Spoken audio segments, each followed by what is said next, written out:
Good evening, traveller. Tonight our path bends far north, to the edge of the taiga, where the stars hang low and iron rails vanish into snow. We will share one day with Alexei Korshunov, a quiet man who once traded rhythms of jazz for the price of his freedom. Listen for the creak of bunk planks, the hiss of frozen breath, the faint heartbeat of forbidden music beneath the whine of the wind.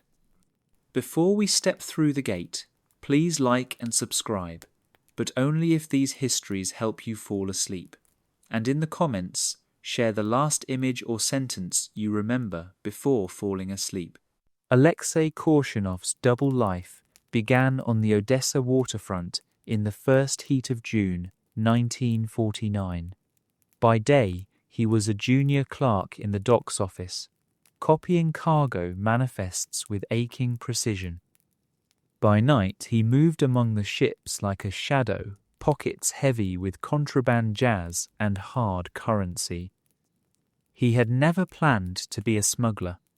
Music pulled him in first. A Polish sailor with a crooked smile waved him aboard the freighter Wisła and slipped a shellac record from his duffel. Benny Goodman's clarinet concerto. Alexei felt the needle drop in his mind before he ever owned a gramophone. He traded his week's ration of butter and a pair of army boots for that record, tucked it inside his jacket, and walked home dizzy with sound he had not yet heard. Word spread. Within a month, Alexei was the man to see if you wanted foreign tunes, nylon stockings, razor blades, or even a stolen glimpse of American cinema on 16mm film. He studied the rhythm of port inspections. Customs officers grew lazy after lunch and corrupt just before midnight. When the harbour bell rang 2 times, sailors descended the gangplank for cigarettes and women. That window 30 minutes at best became his marketplace. He worked fast. At the base of a rusted crane, he laid a folded newspaper. Inside were rubles at the official rate, a handful of gold earrings scavenged from estate sales, and sometimes a prize he could not afford to keep, like a fountain pen stamped made in England. The sailors left him parcels in exchange: blue jeans bundled with candy bars, vinyl records, the occasional bottle of bourbon. He never lingered. A quick nod, a switch of newspapers, and he vanished into the maze of crates. Currency was harder. The state allowed only shops called Torgsin to handle foreign money, and those had closed before the war. Everything Alexei needed he bought with expired dollars and battered zlotys, all illegal. For months he kept notes in a coded ledger hidden beneath the floorboards of his rented room. Columns of figures in ink, the colour of dried blood tallied profit and bribes alike. He paid off 2 inspectors, 1 telegraph operator, and a junior lieutenant of the harbour patrol whose mother needed penicillin. Each success made him bold. He rented a basement near the university where he sold Western music to students. They crowded the walls, breathless, as he placed a record on an ancient gramophone and coaxed out the crackling trumpets of Glenn Miller. They never danced too risky, but laughter rose like steam, and in their eyes, Alexei saw the country he wanted to live in. He fell in love during that summer. Anya Petrovna Morozova, medical student, hair pinned high, eyes the colour of wet chestnuts. She came for Ella Fitzgerald, lingered for Alexei, and stayed because she believed a future could be built on music and nerve. They met in the botanical garden, where she pressed a stethoscope to his chest and declared his heartbeat swung like Count Basie. The net closed in August. A new colonel from the security service arrived to tighten harbour discipline, Dock workers whispered that this officer had sent half of Murmansk to labor camps. No one dared say his name aloud. Random inspections became nightly raids. One evening, Alexei stepped off the Polish freighter with 3 pairs of jeans wrapped in oilcloth. He almost made the alley when a flashlight beam pinned him against the wall. "What have you there, citizen?" the patrolman asked. "Spare canvas for the warehouse," Alexei replied, calm voice rehearsed. The patrolman turned the bundle. Denim showed through the tear. Another officer rifled his coat and found $2 American sewn behind the lining. Handcuffs clicked shut. Interrogation headquarters smelled of damp concrete and boiled cabbage. Hours blurred under the green glow of a desk lamp. The investigator read Article 58 line by line, pausing only to sharpen his pencil. Speculation, smuggling, anti-Soviet agitation through cultural subversion. Each charge carried years. Together, they formed a lifetime. Alexei tried honesty. He confessed to buying records, to selling them, even to loving them. He refused to name students or sailors. That refusal sealed his fate. At dawn, he signed a confession, a document already typed, spaces left for name and sentence. 10 years corrective labor, 5 years internal exile, loss of civil rights for 3 more. His hand shook only when he wrote the final letter of his surname. Anya learned of the arrest 2 days later and raced to headquarters with a letter from her dean vouching for Alexei's character. She was turned away. The investigator kept the letter as evidence of foreign sympathies. Anya waited outside the building until the street lamps died and dawn erased the stars. But Alexei had been loaded into a prison truck hours earlier. The transfer train was nothing more than livestock wagons welded shut, splashed with lime to mask the stench. Prisoners travelled north for weeks, packed standing, each man allotted a wooden bucket and a loaf of sour bread to last 5 days. Guards slid tin cups of water through a hatch twice a day. Alexei fixed his gaze on the sliver of sky above the barred vent and imagined the opening clarinet run of Goodman's concerto, the low pulse of a swing rhythm no guard could silence. One night the train braked hard. Beyond the wagon door, Alexei heard no gulls, only wind hissing across open snow. Someone whispered the word Kolyma, and the whole car fell silent. Boots crunched on frost outside. The lock clanged open, and a beam of light swept the faces inside like a scythe. "Out," the guard commanded. Alexei stepped onto the frozen ground. Overhead, the northern sky shimmered green and violet, a silent orchestra. He thought of Anya's hands and the hidden records he would never hear again. Then the guard shoved him forward, and he began the long march toward a camp whose siren would become his morning drum. Cold held the barrack the way iron grips a shackle, hard and unforgiving. Nothing stirred but the shallow rise of 50 chests and the slow drift of vapor from their mouths. Alexei Korshunov woke in that hush as he did every morning, without alarm or siren, guided by an inner clock that fear had tuned to the second. Above him, the roof beams shone with beads of ice the color of dull silver. They seemed to hover in the dark, waiting for dawn to shatter them. He lay still, counting both breaths and heartbeats, and marked the moment the sky beyond the log wall began to change from ink to the faintest charcoal grey. Silence in Kolyma was never pure.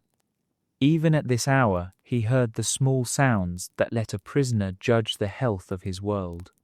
Wood contracting in the cold, a distant cough muffled in a blanket. The old man 3 bunks away, whose teeth clicked in uneasy dreams.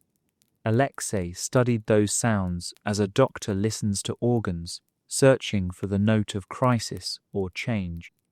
The bodies nearest him belonged to men shaped by hunger. Ribs stood out like rungs on broken ladders. Hips were angles sharp enough to cut cloth. Yet in sleep, each man looked younger, gentler, almost safe. He let them rest a moment longer before the day's brutality reclaimed them. When his limbs stopped aching from stillness, he eased himself down. The bunk creaked, but no one woke. A fog of breath curled around his head, glimmering where moonlight slipped between warped planks. He took the blanket he had shared all night with Pavel, the veteran lodged above him, and folded it into a square as tight as a field dressing. The tag, sewn on its corner, red thread against grey wool, carried his name and the year Moscow stripped it from him. 1949. He turned the letters inward. An officer might inspect at any time, and sentiment was dangerous here. Under the straw mattress lay the secret Alexei, cherished more than food. He slid a hand beneath the ticking and drew out a thin circle of bone vinyl. In daylight, the ghostly shape of a rib cage ran across its face, remnants of the X-ray it once had been. Across that fragile transparency, grooves spiraled inward, trapping 8 stolen minutes of Glenn Miller. The disc was illegal twice over, foreign music etched on stolen medical film, but to Alexei it remained proof that beauty could survive camouflage. He balanced it on his palm, letting the dim light wash across it until the grooves shimmered like water. Then he kissed the edge, tasted the dust, and slid it back into hiding. Memory played its own record while he worked. He saw the harbour at Odessa, hot sunlight dancing on green water, Polish sailors laughing as they handed him a parcel wrapped in oil-stained newsprint. He heard the first coin of hard currency knock against his palm, a sound sharper than any police whistle. He felt again Anya's fingers at his collar as she warned him not to risk so much for music. The memory of her voice warmed him as no blanket could. He crouched and laced boots stiff as wood, mind already composing the day's silent soundtrack. It began with piano, gentle but insistent, building a rhythm to carry him through roll call and the march to the logging site. Trumpets would cut in when the quota officer tallied loads, and a low bass clarinet would mutter when the guards grew restless. Each unseen instrument belonged to friends he might never meet, yet they filled the void left by freedom. Alexei stood. Around him the dark pressed close, but his eyes adjusted. He noted every shape. The bulk of Yusuf, the camp cook snoring like a stalled locomotive, the narrow silhouette of David, the student curled around a sketchbook even in sleep, the empty bunk where a man had coughed himself to death 2 nights before. All these details mattered. To survive, a Zek needed information the way a diver needed air. A missing blanket could foreshadow theft. A new guard at the door might mean inspections or worse. He moved toward the narrow window slit. Outside, the yard waited, still and black. A single lamp glowed atop the watchtower, its cone of light sweeping the frost-blown ground and the doubled line of wire beyond it. Beyond that wire stretched forest, river, permafrost, and miles of nothing that men still dreamed they could cross, if only their legs held out. No one had made it in winter, but winter never silenced hope entirely. Inside, a prisoner shifted and muttered, and the barracks settled back to near silence. Alexei felt time tighten. The siren would wail soon, scalding the air with its iron throat, tearing night apart. Guards would storm the aisle, counting heads, swinging batons to wake the slow. Before that moment, he wanted one breath of stillness that belonged to him alone. He closed his eyes and pictured the bandstand from a poster he once sold. Saxophones gleaming under spotlights, drummer poised, audience leaning forward as if gravity had been reversed. In that vision, he placed Anya at the edge of the stage, smiling, tapping her foot. He opened his eyes. The light outside deepened from grey to the faintest blue. He hooked a finger through his belt to ensure it had not been lifted, adjusted the cap he would need against the wind, and set his shoulders, feeling each bone nestle into readiness. When the siren came, he would be upright, composed, already counting the seconds that separated him from one more night and the chance to spin a forbidden record through the hush again. Until that screech split the dark, Alexei guarded the hush like treasure. He let it wrap him, let the imagined horn section swell quietly inside his chest, then breathed once, steady and slow, and waited for the day to begin. A wind like broken glass whistled across the yard the instant the siren howled. Its pitch drilled through every wall and every skull, a sound designed to erase dreams in a single stroke. Alexei sprang from the shadows beside his bunk and landed on the frozen plank floor, boots already laced. Around him, the barrack exploded into frantic motion. Blankets flew, curses cracked the air, bodies collided in the dark. Guards hammered on the door with rifle stocks, shouting for speed, for silence, for obedience. Pavel, the scar-faced veteran who slept above Alexei, swung his legs down too fast and nearly fell. Alexei caught him by the elbow. Pavel grunted a thanks and jammed a felt cap over a head shaved closer every month. At the far end of the aisle, Yusuf forced his bulk upright, wheezing like a bellows, while David the student scrambled to hide a scrap of pencil under his straw before the guards burst in.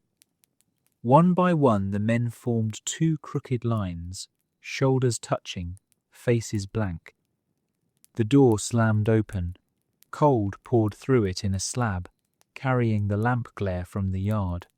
Two guards entered first, rifles level, bayonets glinting. Behind them strode Sergeant Kravtsov, a giant with a wolf pelt collar and eyes that held no sparks of humanity. He carried a wooden baton that he tapped against his boot with a measured rhythm. Tap, tap. Each tap marked his power to decide breakfast or punishment, warmth or freezing air. Kravtsov did not bother with greetings. He barked, "Numbers." The guard beside him began the count at 1. Each prisoner shouted his assigned digits in return. The numbers did not follow order. They reflected the churn of arrivals, deaths, transfers.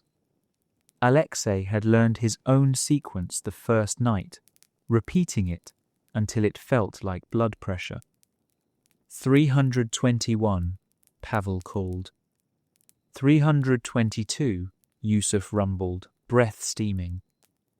323, croaked the man beside David, a mathematician already half delirious from scurvy. 324, David said, voice too bright for the hour. Alexei stepped forward a half pace, heels locking. 325, he said clearly. Kravtsov's gaze paused on him.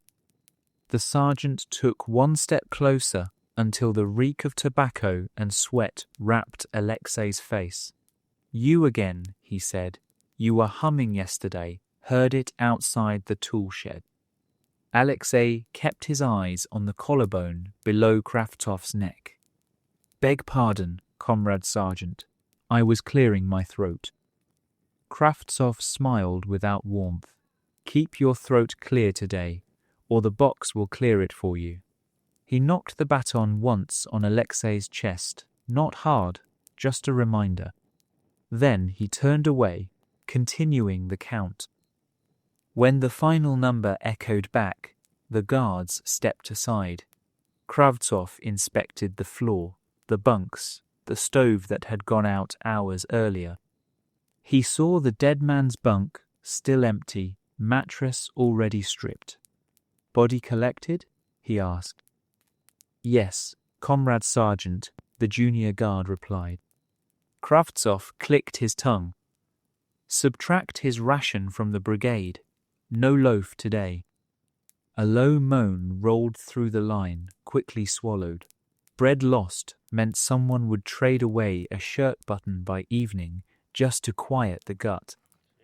Pavel whispered from the side of his mouth, should have hidden that corpse under the straw. Alexei did not answer. Moving a body was futile. The guards had counts tallied. He watched Kravtsov pace toward the door, baton drumming faster now. Lines march, the sergeant ordered. The first man shuffled forward, boots scraping, and the columns spilled into the pre-dawn yard. Frost bit the inside of Alexei's nostrils. Each breath seemed to cut skin raw. Searchlights crossed overhead, meeting above the watchtower like blades.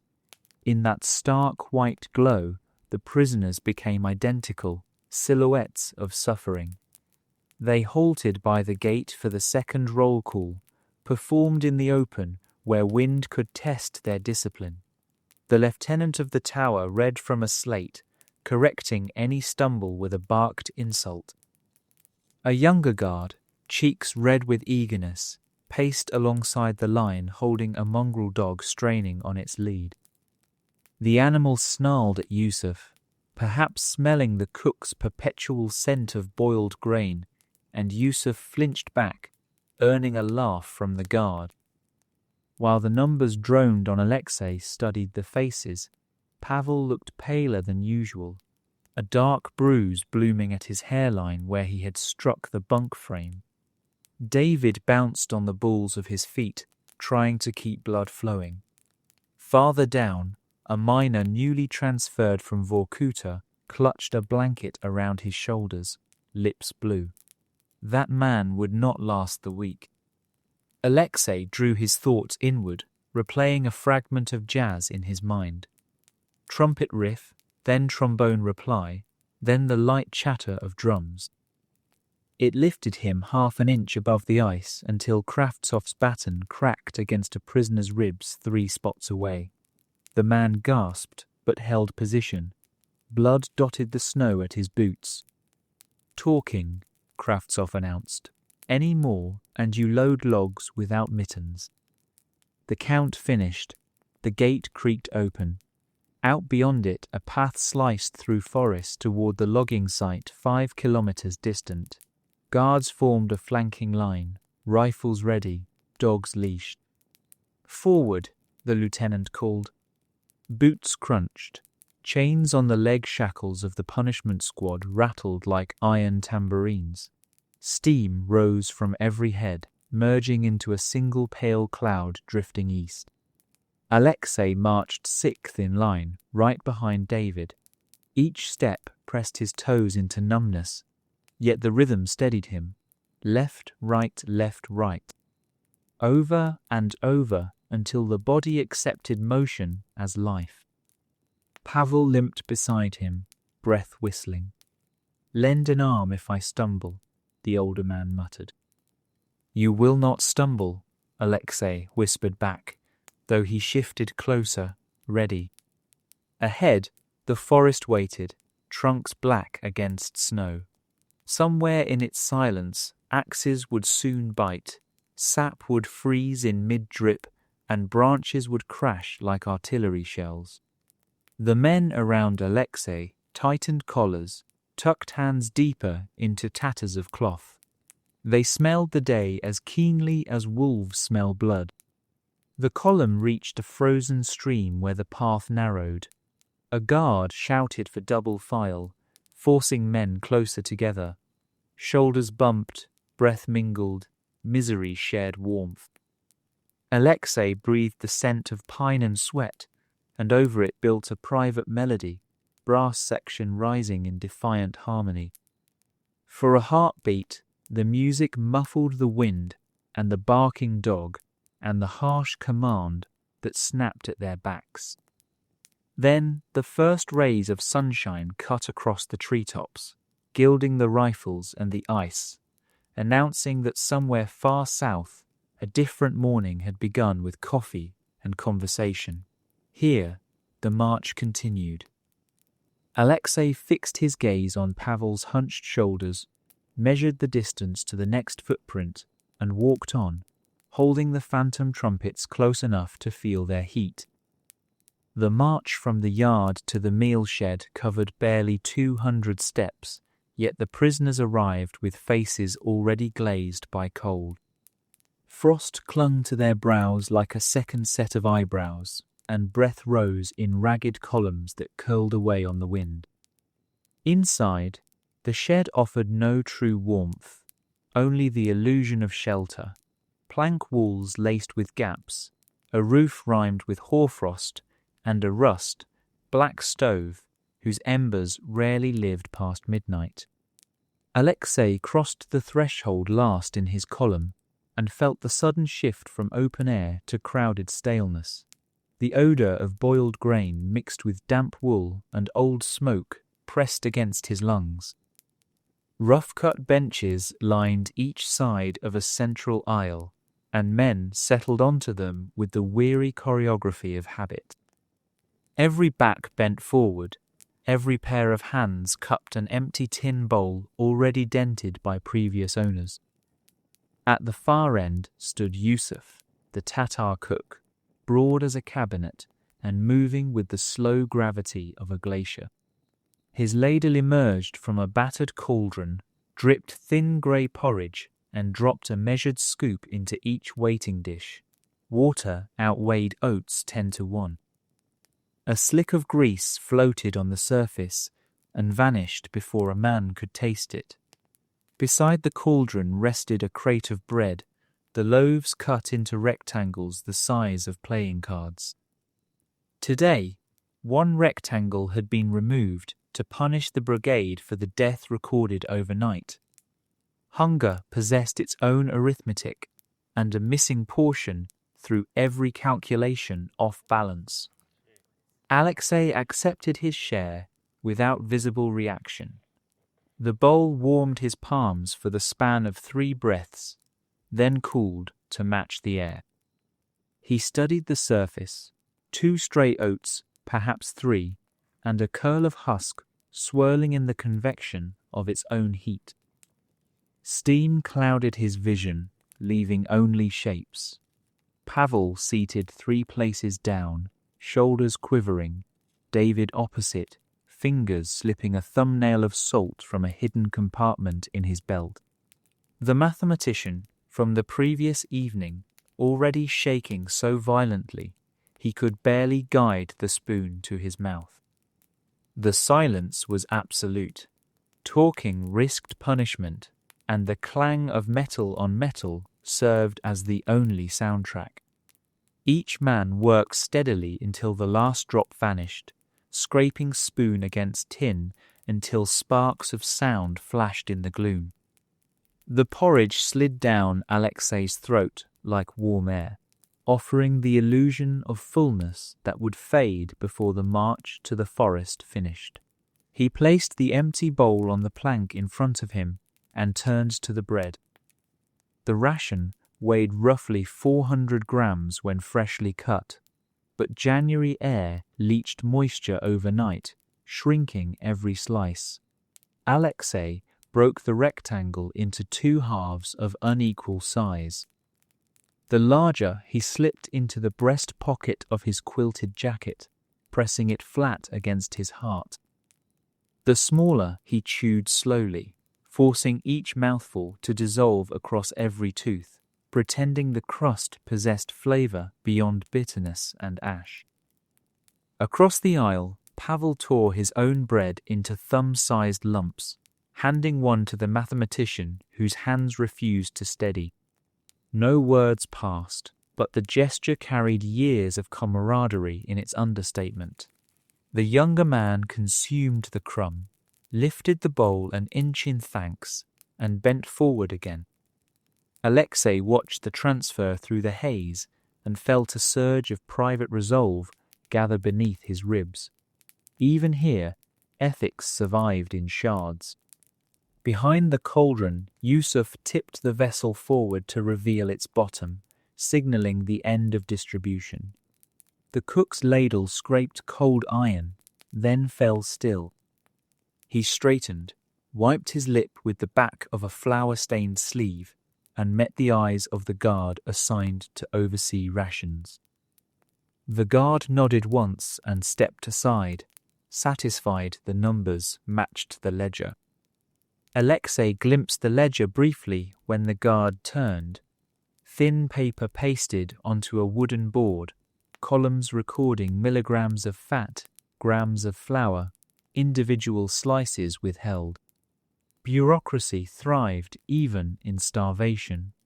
Somewhere far from Kolyma, a quartermaster would file a report praising efficient use of supplies, unaware his statistics translated to hollow bones and swollen joints. The squad rose in sequence, bowls stacked, benches creaking, fingers lingered on empty rims, as if weight alone might conjure a second serving. A single fly, woken too early by the stove's reluctant heat, traced a lazy circle around the cauldron before settling on the ladle and freezing in place. Outside, daylight seeped through cracks, casting pale blades onto the floorboards. As Alexei stepped back into the yard, the wind cut him more sharply than before, stripping away the thin comfort of warm porridge. Snow squeaked beneath boots, high-pitched and mocking.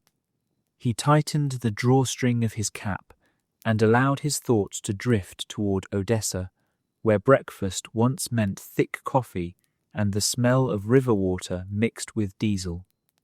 Such memories tasted sweeter than any food now. They also carried risk. Nostalgia could weaken judgment faster than hunger.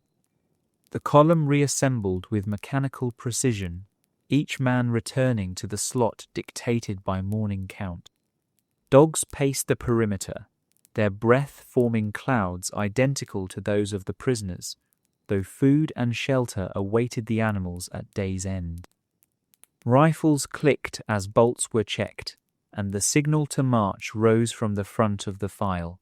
Without hesitation, the mass leaned forward, boots lifting in reluctant rhythm toward the tree line.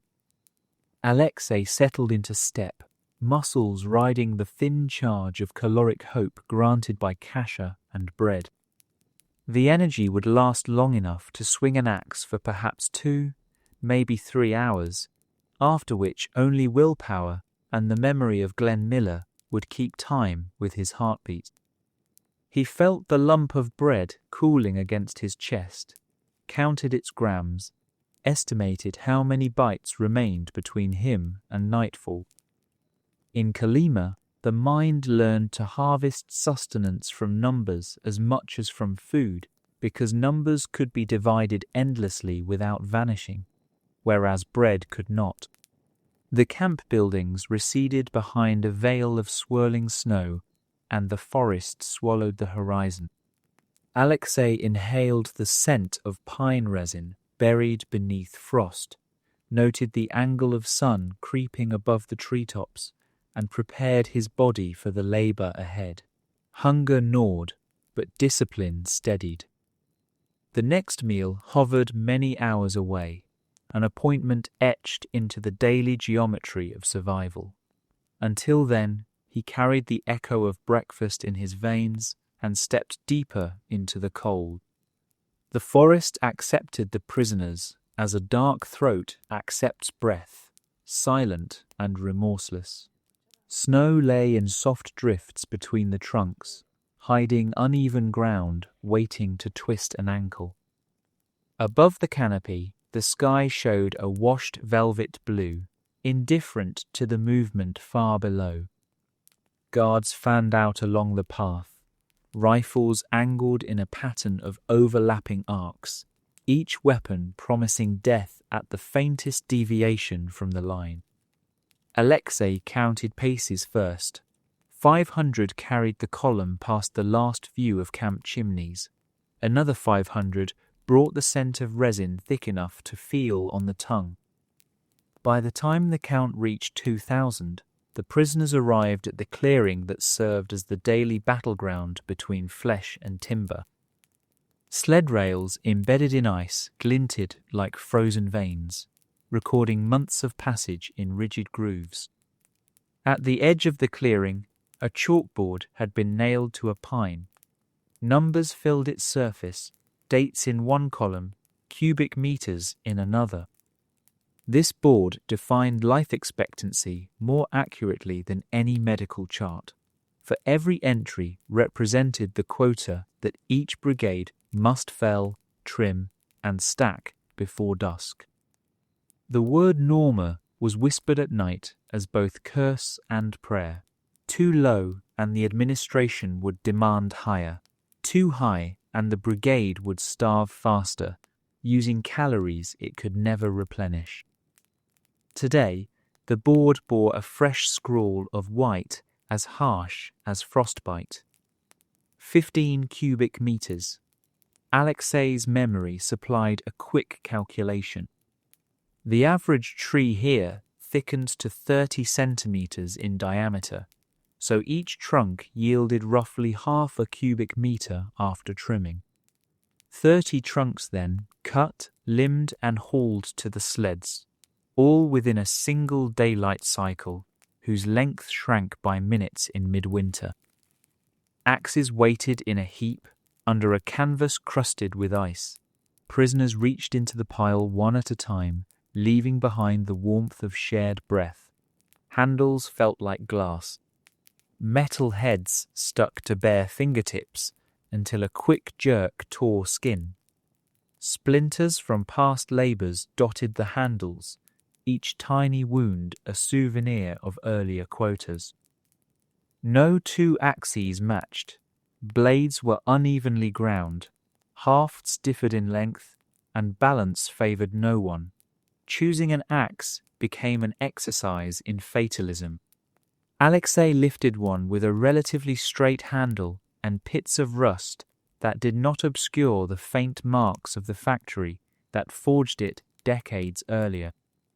Work began with the command that no prisoner heard aloud yet felt in the marrow, a motion of a guard's arm, a note from a whistle, the sudden tightening of the universe around every set of shoulders. Alexei stepped to his assigned tree, a larch towering against the pale light. He placed the first cut at knee height, angling the blade to allow chips to slide clear. The impact jarred bone and muscle into reluctant wakefulness. Splinters burst outward, flashing yellow against white. Each subsequent strike deepened the wedge. Rhythm mattered more than brute strength, for rhythm conserved breath, and breath conserved energy stores already hovering at deficit. Around him the forest echoed with overlapping percussion. The sound lacked the tonal variety of real music, yet created its own grim symphony. Trees groaned before falling, announcing surrender with a sound like artillery whispered through cloth. When a trunk crashed down snow, erupted in plumes, settling on coats and eyebrows, melting and refreezing instantly. Pavel worked 2 trees away, movements efficient, but slowed by age and the bruise on his temple. The younger mathematician struck too high on his trunk, wasting force, and soon coughed clouds so thick they obscured his target. David, lithe despite hunger, cut crisp notches with a precision born of an artist's eye, that once traced lines on paper instead of bark. Every hour, a guard paced the row, chalk in hand, marking each finished trunk on a ledger nailed beside the board. Finished did not mean simply felled. Branches needed removal, ends squared for sled loading. The ledger absorbed these totals without emotion. Hunger measured them differently, counting lost heartbeats and stolen protein. As noon approached, light turned flat, blending sky and snow into a single cold glare. Steam rose from bodies. Jackets darkened with frost melt, then lightened again as moisture froze. Fingers numbed until grip relied on tendons alone. Shoulders burned first, then chilled. A dangerous shift signaling depletion of glycogen stores. Alexei ignored these signals. He fixed his gaze on the wood grain, finding small patterns resembling sheet music measures, letting the phantom swell of brass smooth the fear that licked at the edges of consciousness. Midday break arrived, not by generosity, but by necessity. Axes paused, breaths surged, and prisoners knelt to scoop mouthfuls of snow to quench dry throats. The kasha of dawn had long since retreated to memory, replaced by a hollow that seemed lined with teeth. Alexei removed the larger portion of bread from his coat, broke it into 4 morsels, and let one dissolve under his tongue, counting slow to 50 with each chew. The glucose trickled into his bloodstream, a drip feed of life. He stored the remaining crumbs for the return march, a future he treated as a promise rather than a certainty. Work resumed. Afternoon deepened shadows between trunks, yet the quota numbers showed only half complete. A sense of acceleration gripped the brigade, spurred by both fear and grim pride. Productivity meant fewer punitive deductions at supper, perhaps even an extra pinch of barley if the guards chose generosity to inflate their own reports. Late in the day, the mathematician's legs buckled. His axe slipped, edge glancing off his shin, opening a crescent through cloth and flesh. Blood struck snow as a vivid stain. A guard shouted, but no medic existed on site, only Arkady, the former surgeon freighting timber, at the far edge. Arkady knelt, tore a strip from his own sleeve, compressed the wound, and lifted the young man's leg onto a branch. The pause cost minutes the ledger would not forgive. The remaining prisoners swung harder, as if muscle could erase injury through sheer noise. Alexei counted each completed trunk, aware that Pavel had begun to shake, aware that David now worked both his own quota and part of the fallen man's. Slowly, the chalk marks climbed. 14 cubic meters, then 15, and at last the guard spat into the snow and closed his ledger. Axe handles dropped in near unison, arms hung useless, fingers curled into claws that refused to straighten. The brigade's breath formed a single cloud that drifted upward and vanished among the branches. The guard signalled assembly, satisfaction tempered by the knowledge that tomorrow the board might demand 16 or 17. Alexei's body hummed with exhaustion, but in the centre of that humming glowed a small island of triumph. They had met Norma. The trees behind him lay stacked in submissive rows, their rings exposed like halted clocks. Survival had been purchased for one more evening meal, one more night of music spun in secret across the grooves of a bone disc. The march back would test the limits of that purchase. Snow had thickened during the afternoon, masking ruts that could twist ankles in fading light. Yet, as the column formed and began its slow advance homeward, Alexei felt the faint pulse of jazz rise inside his chest, sinking with footsteps in a tempo that promised continuation. The forest receded behind them, surrendering its prisoners to the night, already preparing tomorrow's ledger. The forest held its breath as the sun reached its low zenith, an anemic circle smudged by ice crystals drifting in the air. Axes ceased their cadence, not by order, but by a tacit understanding that sinews could pull no further until lungs tasted rest. Steam uncoiled from every back and shoulder. It drifted upward like the ghosts of uncounted trees and vanished among branches rimed with hoarfrost. The prisoners drew together in a pocket of flattened snow beside the sled track. The ground was churned to frozen pulp by boots and falling trunks, yet even this rough space felt luxurious compared with the relentless posture of work. Men collapsed onto haunches, knees crackling, spines curling forward until rib cages touched thighs. Some let arms hang limp between legs, palms blistered and striped with resin. Others pressed cold fingers under armpits to coax a shred of warmth back into circulation. Alexei lowered himself slowly, conscious of how close exhaustion lurked behind each joint. He set his axe across his knees, blade outward, a quiet signal to anyone who might consider theft. From his jacket lining, he retrieved the 2 remaining fragments of bread and slid them into separate pockets, rationing body and mind against the long afternoon. Hunger gnawed without rage now, only with the patient persistence of tide against rock. Pavel reached the group last, shoulders trembling with microspasms that converted pain into staccato motion. He sank beside Alexei and produced a treasure rare as gold, half a cigarette, flattened but intact. Tobacco rationing had ended months earlier, except for trustees and guards. This stub must have been traded through a chain of intermediaries that wound from the infirmary to the tool shed and finally to Pavel's calloused palm. The veteran cupped the cigarette near his chest, shielding it from wind with cracked fingers. From a hidden seam in his cap, he coaxed a sliver of match so thin it bowed under its own weight. He struck the match head against a pebble buried in ice. A single spark leaped, then flared yellow.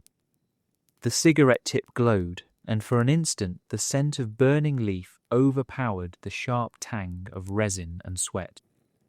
No word passed, yet the ritual unfolded with practiced courtesy. Pavel drew once, held smoke in shattered lungs, and passed the remainder to the nearest pair of hands.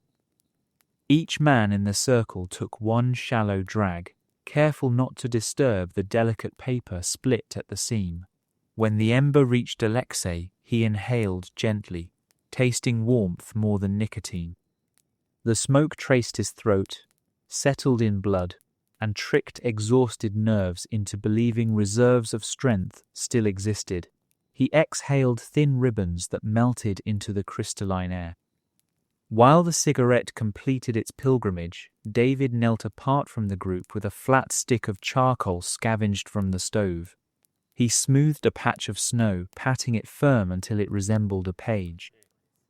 Quick strokes etched a face in the white surface. A heavy brow, moustache, military cap. Lines curved downward at the mouth, conveying a weight of authority edged with cruelty. The likeness needed no label, and every man present felt the danger of that fleeting portrait. David sat back, contemplating the figure as if weighing the moral cost of leaving it alive. Then he dragged the side of his hand across the snow, obliterating the image in a single sweep. Charcoal dust stained his glove, a mark as temporary as the drawing itself. The act existed only long enough to remind the prisoners that imagination remained free so long as it vanished before witnesses became informants. Alexei observed the erasure with a mix of admiration and warning. Memory stored details even when eyes dismissed them. He catalogued the angle of the cap, the downturn of the lips, the soft triangle of snow left behind. Should discovery follow, recollection would have to be scrubbed as completely as the snow canvas now lay blank. Time twisted strangely during the break. Limbs regained sensation at the very moment the guard's whistle sliced the air. Another stretch of labour loomed, pressing down with the certainty of sunset. Men pushed themselves upright, joints popping like sap caught in flames, and reached for axes that felt heavier than before.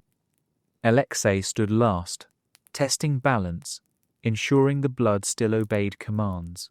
He glanced at the chalkboard nailed to the pine.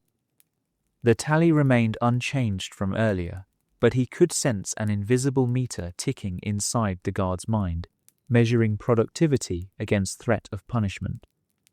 Half the quota remained, and daylight had already begun its retreat. He scanned faces. The mathematician rested against a stump, leg bound with a strip of cloth darkening where blood seeped through. Arkady, the former surgeon, tightened the improvised bandage with a move efficient and merciless, knowing gentle hands wasted seconds. Yusuf returned the spent cigarette butt to his cap lining, an ember extinguished but perhaps valuable later as tinder. Pavel rocked forward onto his boot soles, eyes unfocused yet resolute. Axes lifted once more, entering the cold lattice of afternoon light. Chips flew, punctuating the muffled staccato of blade on wood. Alexei settled into cadence, arms tracing arcs that felt carved into muscle memory. Each swing reduced the girth of living timber, converting life into quota into the fragile privilege of another meal. The residue of smoke lingered on his tongue, mingling with the metallic tang of hard breath. It formed a thin barrier against despair, a reminder of exchange and cooperation that persisted even here. Around him, the forest resumed its chorus of strikes and groans. Snow caught sunlight and threw it back in shards that stung the eyes. Alexei inhaled sharply, felt the phantom warmth of tobacco flare again in the chest, and drove his axe into the heartwood of the next tree. The trunk shivered, surrendered a splinter, leaned almost imperceptibly. Afternoon pressed forward, relentless, indifferent, yet within its harsh grip the memory of a cigarette, a vanished caricature, and a circle of shared breaths drifted like hidden embers, ready to glow again when night offered its brief shelter. By mid-afternoon the timber line had crept another 5 meters into the forest. Trunks lay in tidy ranks, their exposed rings counting seasons that ended the moment Soviet planning boards demanded cubic meters. Each new fall shook the earth, then rang through the logbooks kept by the guards. Those logbooks travelled hundreds of kilometers to Magadan, then on to Moscow, where planners compared camp output against the third 5-year plan targets set in 1938 and revived after the war. Official quota tables for Kolyma in the early 50s listed 8 cubic meters per brigada per day for frost harder than 30 below. In practice, each squad often faced quotas almost double that figure. The difference arose from a statistical sleight of hand typical of the Gulag economy. Targets published for public consumption ignored the dead weight of prisoners too sick to swing an axe, while internal orders treated every registered body as fully productive. Guards therefore applied pressure until the living compensated for the bedridden and the dying. Accidents were the inevitable arithmetic of this imbalance. Contemporary camp reports, some declassified only after the collapse of the USSR, record that falling trees, sled collisions, and frostbite amputations accounted for roughly 1 death in 20 during the years 1949 to 1953. Yet prisoners swore the true figure ran higher, for camp clerks often labelled fatal injuries as pneumonia or unspecified exhaustion before forwarding the numbers to district inspectors. When the moment came, it unfolded exactly as the statistics predicted. A younger inmate, barely 20, made the last cut on a larch already leaning under its own weight. His partner on the rope should have pulled from a safe angle, but haste bent rules as readily as saw blades. The larch tilted off its line, shrugged loose, a branch heavy with ice, and reversed direction. In 3 silent heartbeats, the crowns scoured the air, snapped, and landed on the cutter's back with a sound more felt than heard. Snow flew upward, bright crimson spattering across white. Axes halted mid-swing throughout the clearing, momentum suspended by shock and the instinct to calculate personal risk. Historical manuals for Soviet forestry warned explicitly about reverse falls, yet the combination of minimal training, blunt tools, and relentless quotas produced scenes like this across the entire northern camp network. The Guard's immediate response followed procedure first codified in 1934 by NKVD Order 940. One rifleman advanced to ensure discipline by presence, while another summoned the tally clerk. The clerk opened a thin ledger, already stained by earlier entries, and wrote one sentence that would travel downstream through the administrative hierarchy. Loss of unit labor capacity due to trauma during productive activity. No name was recorded. Numbers sufficed. Within the brigade, the incident triggered a shift in duties that earlier Gulag memoirs describe as organizational reflex. 2 prisoners dragged the broken body clear using a sled strap, muscles shaking from fatigue and shock. Arkady, the former surgeon, performed a rapid assessment while the guards watched for malingering. Compound fractures of the spine and ribs left no room for medical intervention. Arkady folded the man's arms across his chest and covered the face with a strip of burlap. The living turned back to their axes. The chalkboard quota did not change. Regulations allowed only the camp commandant to alter targets, and few commandants risked rebuke from Dalstroy headquarters for underfulfillment. Instead, guards ordered the brigade to compensate by increasing output before dusk. Historically, such demands pushed caloric deficits deeper. Expert testimony gathered by the Memorial Society estimates that a typical logger in Kolyma burned 3,000 to 3,500 calories per day, while food rations for those who met norma rarely exceeded 1,800 calories in late winter. Alexei absorbed these calculations without numbers. He felt them in the extra seconds he now allotted to each swing, in the tremor that crawled along his shoulders as glycogen reserves thinned, and in the persistent drumbeat of the guards' pacing boots that synced with the tick of bureaucratic expectation. Trees kept falling, wood kept splitting. The ledger gained new strokes of chalk while the sun leaked westward. As the casualties' blood cooled, it coagulated into a dark crust on the snow, preserving the outline of the moment like a negative on film. Such stains often lasted days in Kolyma's deep freeze, silent memorials both to the individual and to systemic indifference. Prisoners sometimes counted them on the march, using the tally as a macabre calendar marking the slow approach of spring. Late light flattened the clearing into a stage. On that stage, men dragged freshly limbed trunks toward the sled rails. each muscle contraction an act of compelled tribute to Moscow's demand for boards, telegraph poles, and export timber. In post-war reconstruction speeches, officials in the Supreme Soviet praised these very supplies as proof of the Gulag's contribution to national revival.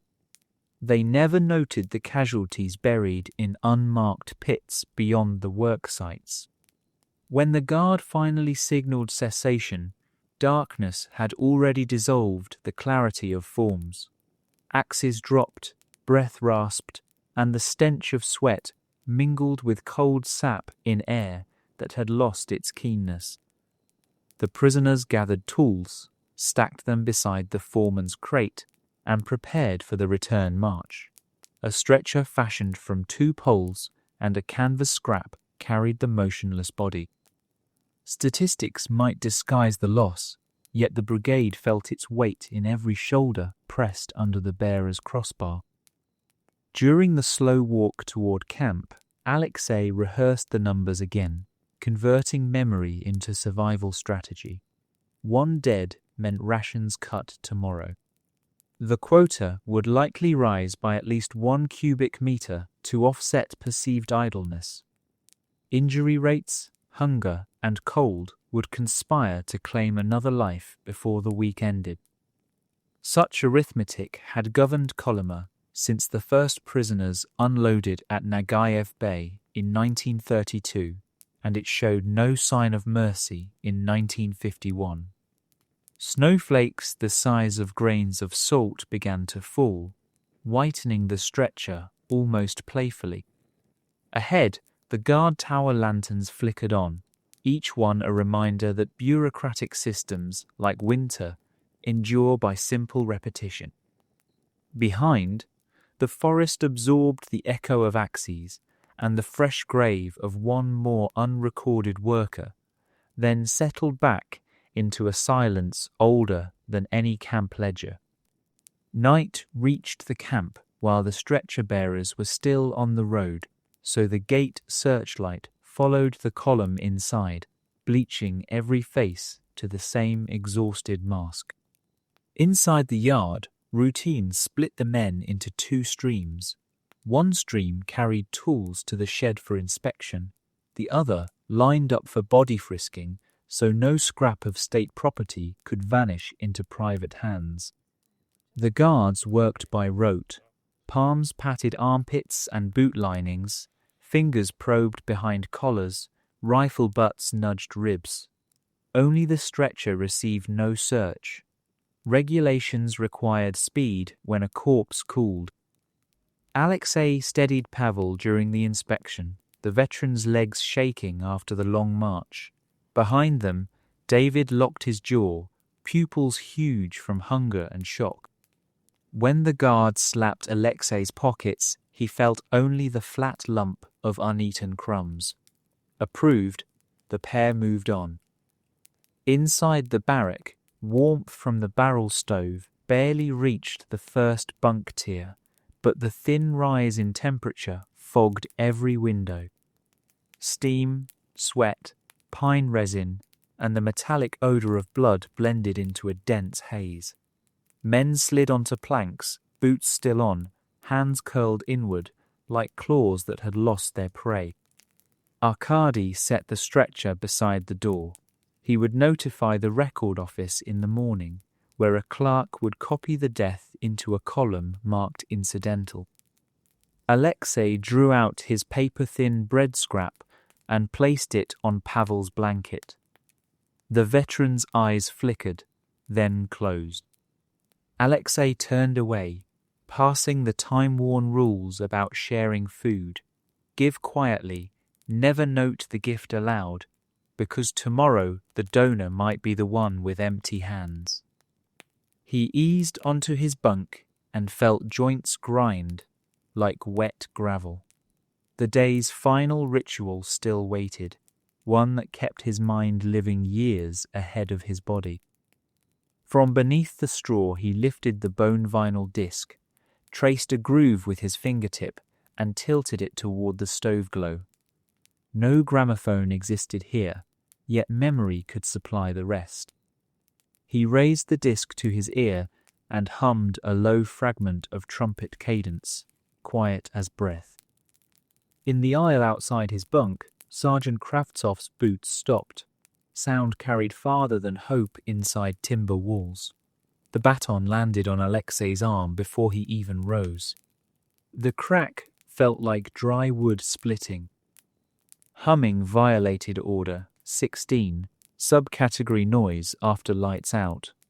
The camp code listed it among petty breaches, yet petty breaches offered easy statistics for discipline. Kravtsov handed Alexei to 2 junior guards without ceremony, and they marched him into the yard where cold gnawed without mercy.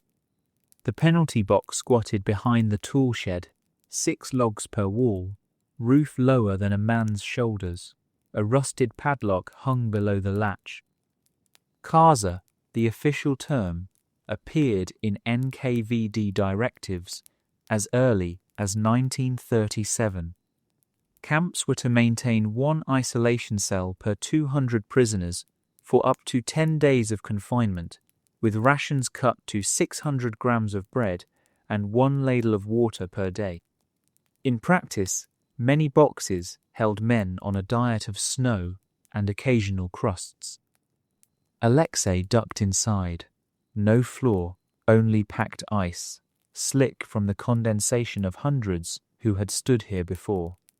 Height forced a crouch that strained lower spine muscles already shredded by axes. Darkness wrapped him, broken only when a guard slid a fist-sized vent shutter and candlelight from the shed leaked through. Cold inside the box differed from forest cold.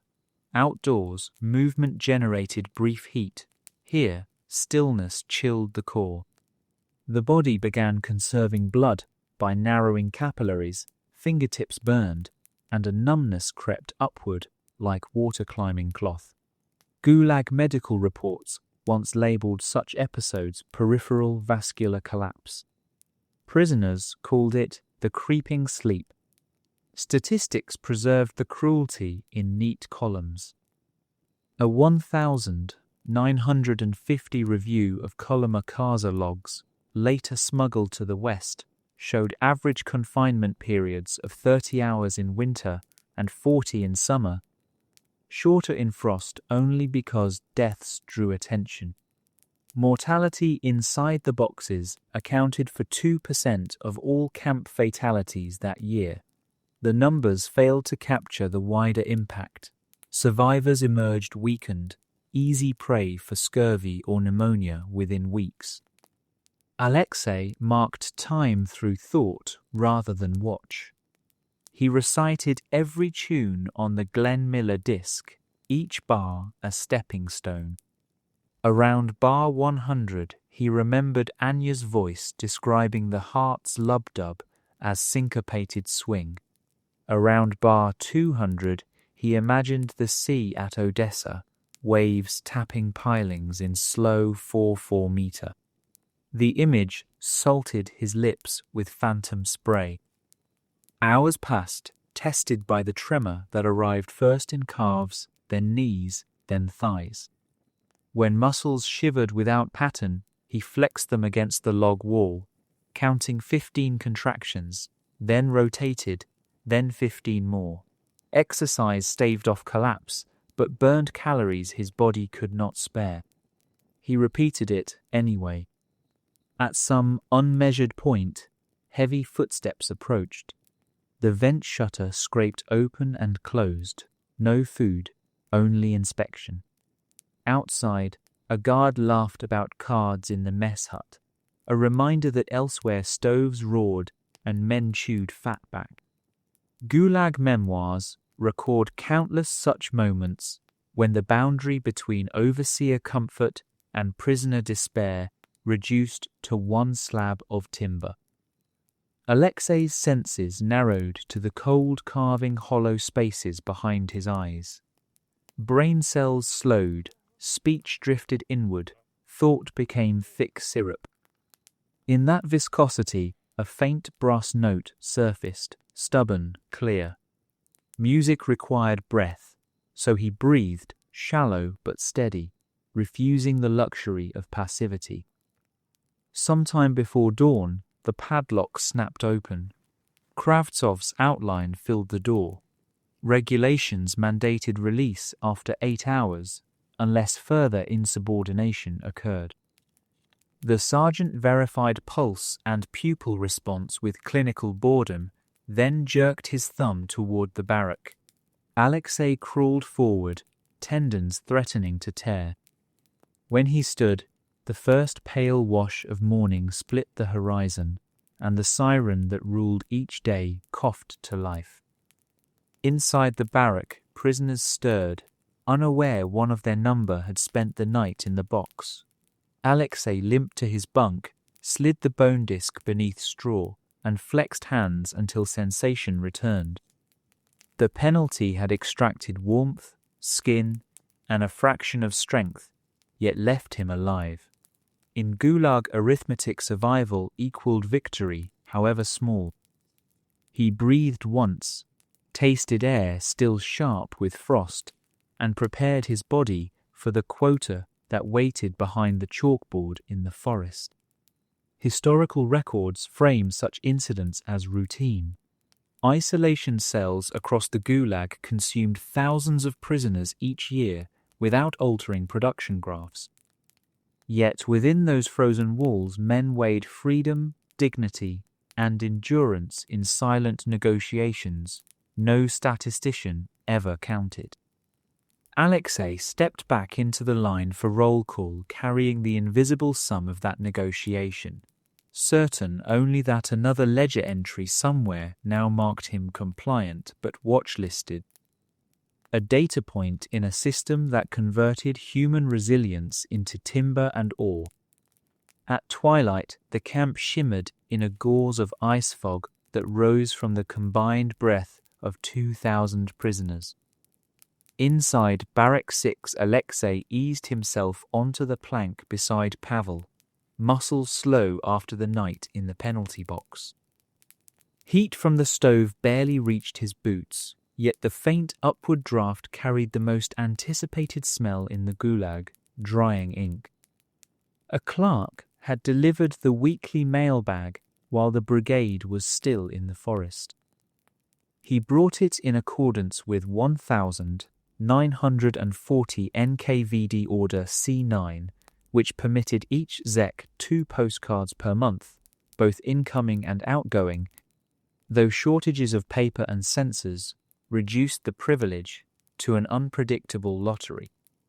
The bundle now rested on the central table, its contents sorted into 3 meagre piles, letters stripped of entire paragraphs, letters stripped of single sentences, and envelopes returned unopened marked address insufficient.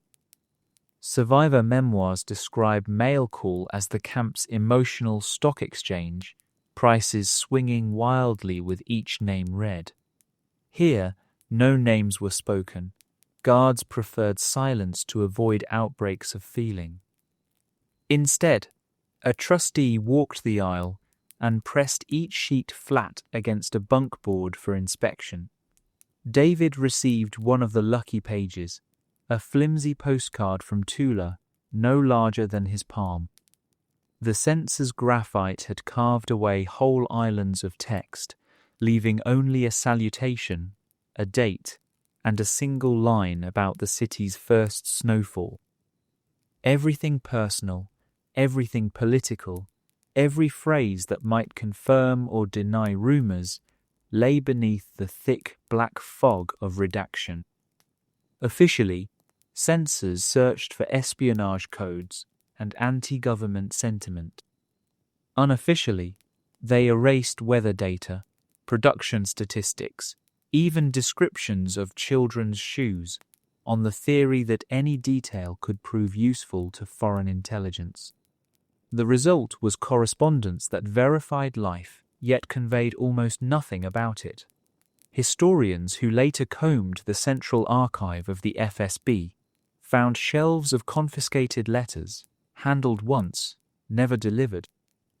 their contents locked from both sender and intended reader until the archive opened in the 1990s. David turned away from the lamplight to read his thin scrap of survival. The postcard trembled between fingers swollen by chilblains, and Alexei knew the student was reconstructing the vanished sentences from memory and hope. No sound emerged, but the muscles in David's throat worked as if voicing words that would never pass the gate. Alexei received nothing.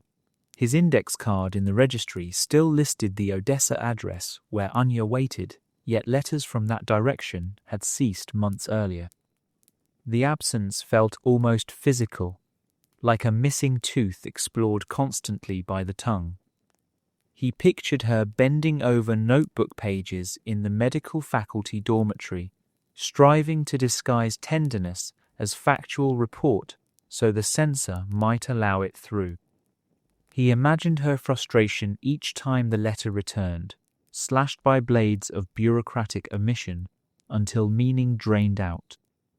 Despite fatigue, he decided to write, knowing the page would likely swell a file rather than reach its destination.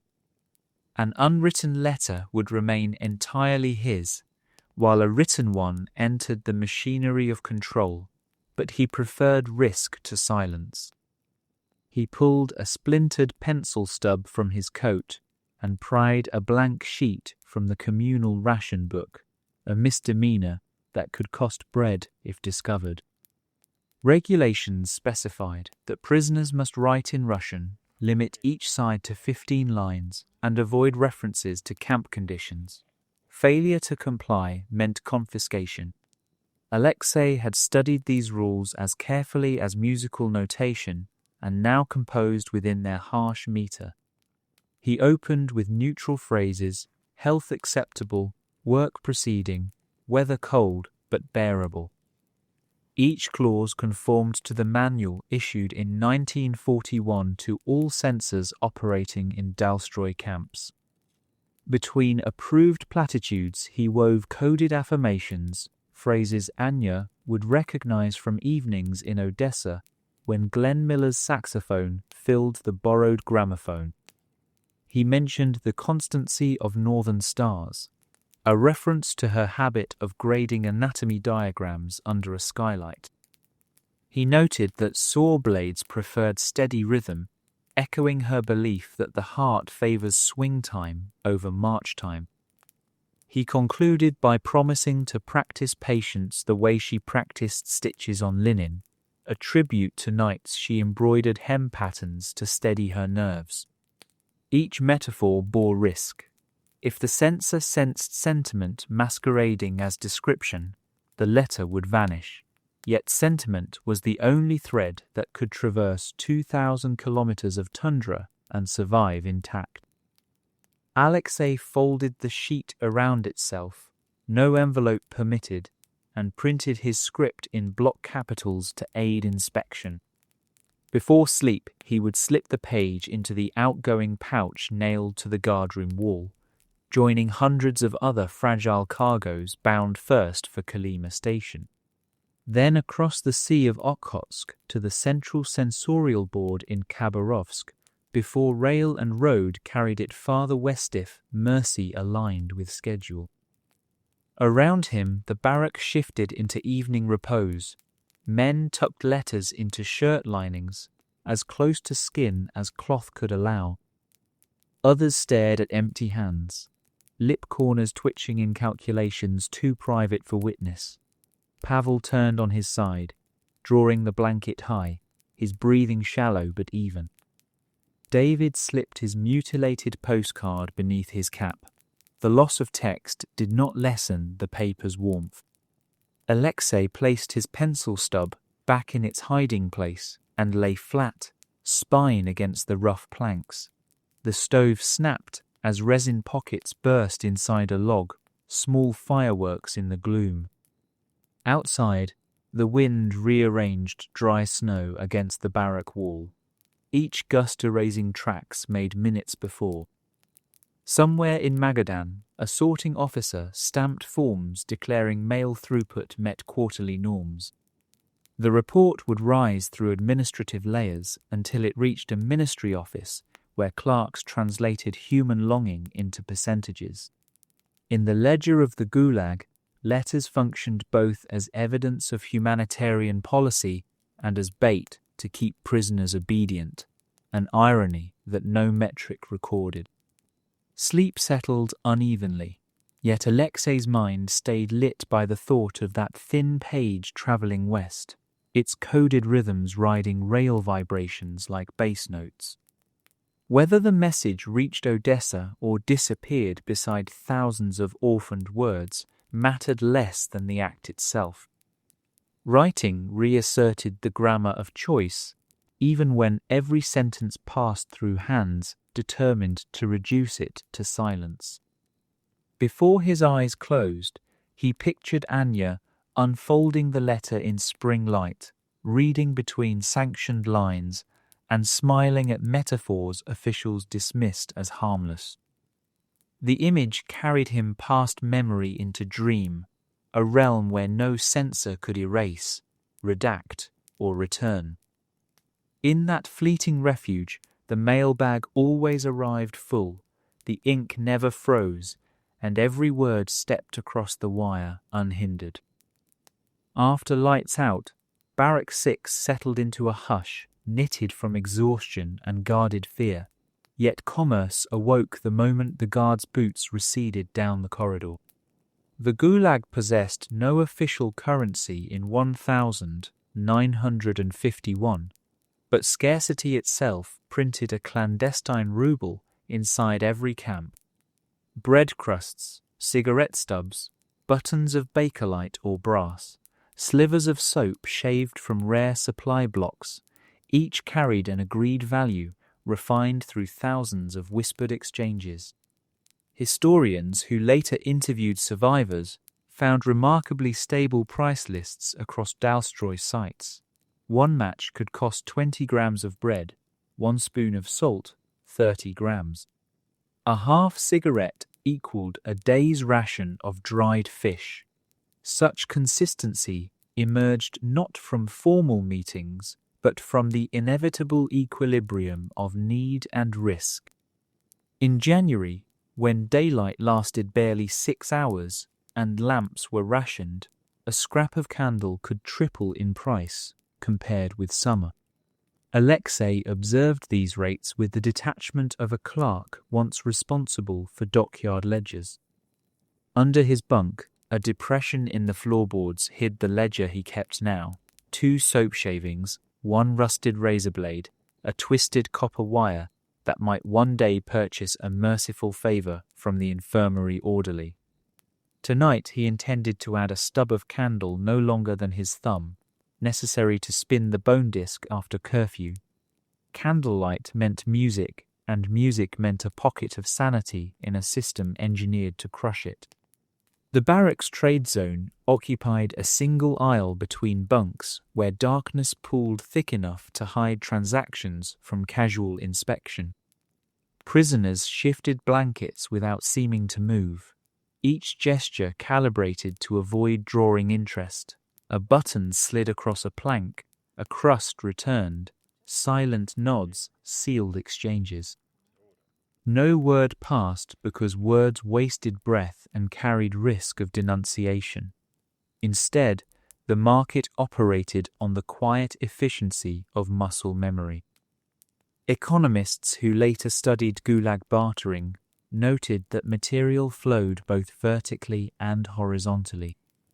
Vertically, guards funneled contraband inward by selling tobacco or needle files in return for stolen gold dust from Kolyma mines. Horizontally, brigades exchanged goods based on specialization.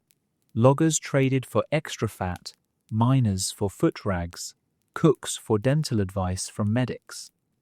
The camp mirrored an industrial supply chain whose nodes aligned with survival rather than profit.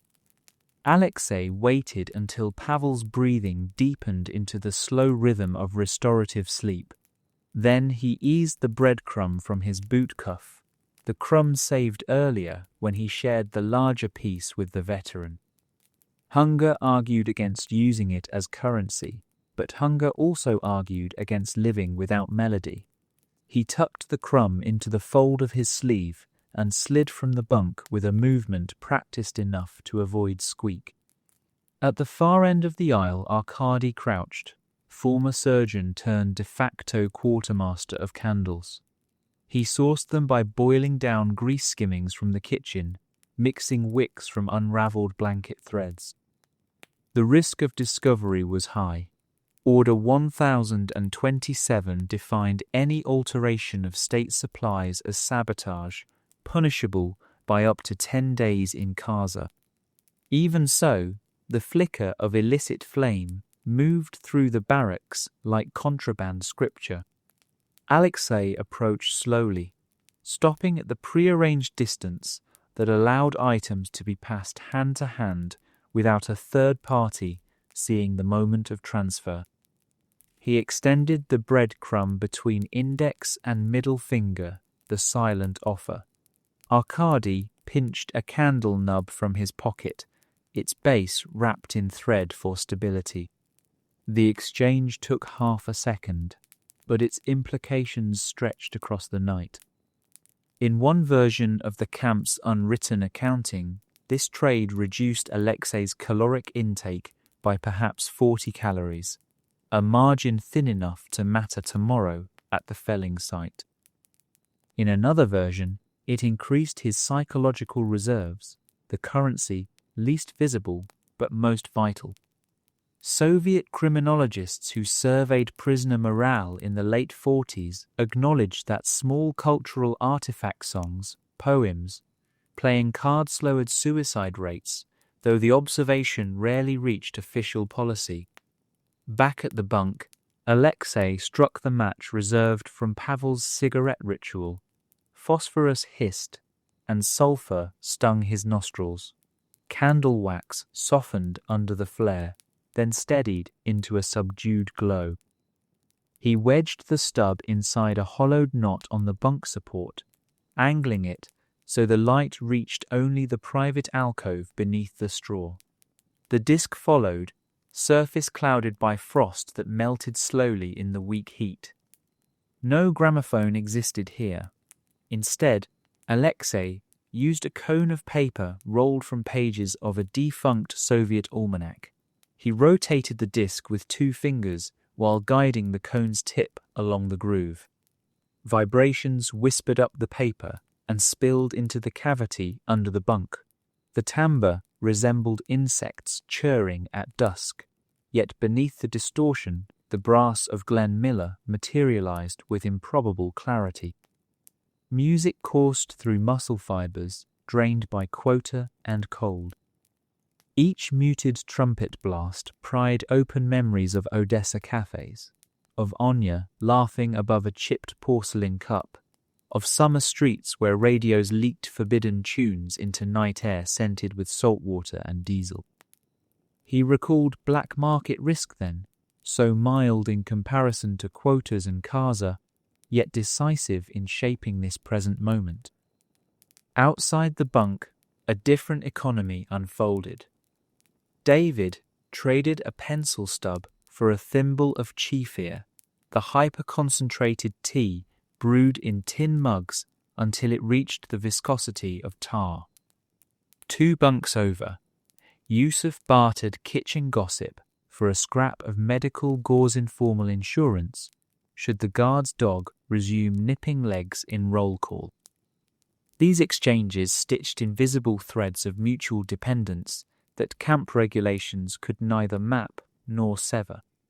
Academic studies of Gulag resilience often highlight such micro-markets, noting that trade cultivated trust even as central authority cultivated suspicion. Trust in turn enabled collective sabotage undercutting production or forging mislabeled timber countsto balance survival against impossible norms. The system attempted to atomize individuals. Barter taught them to orbit one another instead. Alexei finished side A of the disc and extinguished the candle with a pinch, saving half its length for another night. Smoke curled, carrying with it a final hint of molten wax. He replaced both disc and stub under straw, brushed crumbs from his jacket into his mouth-token restitution for the bread spent and lay back, pulse steadying to the slow swing of residual melody. Moments later, the floorboard near his head vibrated. Pavel's hand descended, rough palm covering Alexei's wrist in silent acknowledgement of the candle's glow earlier. No word, just the weight of shared secret. Then the hand withdrew, returning to the upper bunk. Guard footsteps echoed faintly outside, but the candles were gone, the match hiss memory, the disc already immobile. In the record of the state, this night would appear as full compliance, no infractions, no missing tools, production on track. Yet beneath that veneer, an underground ledger writ in wax, bread, and song documented a different truth. The market under the bunk had balanced its books, distributing hope in denominations small enough to dodge inspection, yet large enough to buy another day. The bathhouse day arrived with a notice chalked on the barrack door at dawn. Baniden, the sanitation directive called it in the 1941 NKVD handbook, promising every prisoner at least one immersion every 10 days. Reality shaped the promise into a single visit whenever fuel, water, and guard schedules aligned, and January delivered its chance after 3 weeks of postponement. The bathhouse squatted near the mess shed, a low log rectangle banked with drifts of crusted snow, smoke from its iron chimney twined upward, a ribbon of pale grey against sky the colour of blued steel. Prisoners filed inside stripped of axes, but still wearing felt boots whose seams had frozen rigid during the march. Interior heat struck exposed skin like a blunt instrument. Frost melted in a breath and ran in rivulets down backs already bruised purple by the penalty of labour. Clothing collected in the first chamber vanished through a hatch into a delousing drum, a patch cylinder converted from a naval boiler. Regulations required steam at 100 degrees Celsius for 40 minutes, yet drifting pressure gauges often led to shorter cycles that left seams damp and insect eggs alive. Linen foot rags went into wire baskets and received a dusting of F10 delousing powder, a compound of naphthalene and chlorophos that choked both lice and lungs. The washing room beyond steamed thick as coastal fog. A single bulb cast a jaundiced glow through condensation. Wooden platforms lined the walls, slats blackened by years of sweat and phenol, the disinfectant poured after each shift. Prisoners climbed these tiers, 3 deep, knees against chests, while a trustee ladled water from a barrel onto stones, glowing red inside an iron cage. Vapour exploded upward, striking rafters with a hiss like molten metal. Alexei found space on the highest bench, heat rising in waves that stung the skin then soothed it, repeating with each new ladleful. Steam opened pores clogged by resin, felt, and dried blood. Muscles uncoiled in reluctant surrender to warmth. Birching rods hung on hooks, twigs stripped of leaves long ago. Prisoners used them to scrape off grime rather than to flagellate as tradition prescribed. Each stroke dislodged layers of soot and louse excreta that had built an invisible armour over weeks in the forest. Historians reviewing camp medical logs noted that louse infestation in Kolyma exceeded 90% during the peak war years, with endemic typhus outbreaks recorded in 1,000 938 and 1,942. Post-war figures improved only marginally. The bathhouse therefore served not merely as comfort but as a quarantine barrier between epidemic and workforce. Guards monitored the benches through slits in the wall, counting bodies twice, once on entry and once on exit, mindful that delirium in steam sometimes dropped a man unconscious before the second tally. On the lower level, Pavel sat with elbows on knees, eyelids half closed, inhaling vapour that eased the rasp in his throat. Nearby, the mathematician whose shin wound had reopened during logging pressed a cloth soaked in hot water against the gash, letting thin blood pooled beneath the scab. David rubbed soap into a lather as thin as skimmed milk, then traced the suds across the charcoal stains on his palms left from the erased caricature. Soap formed another unit in the camp economy. Supply trains delivered caustic bars stamped Boatswain brand once each quarter, but the bars dissolved rapidly in communal troughs. Prisoners shaved fragments into matchboxes and traded them for bread or stitches. A survey completed by the Dalstroy Sanitary Department in 1,950 calculated individual soap allotments at 60 grams per month, half the standard for free workers in Magadan and a quarter of that for Soviet soldiers stationed in Germany. When lungs felt close to collapse under moist heat, prisoners dipped wooden scoops into the rinsing trough. The water, drawn from an ice pit outside, hovered just above freezing. Each scoop flung over shoulders, stole breath, and sealed pores in shock, arresting the flow of sweat before the walk back through mist 5 Celsius air. A guard's baton struck the plank door twice, a cue taken straight from paragraph 16 of the bathhouse manual, session limited to 18 minutes. Men descended from benches, legs quivering, skin mottled red and white.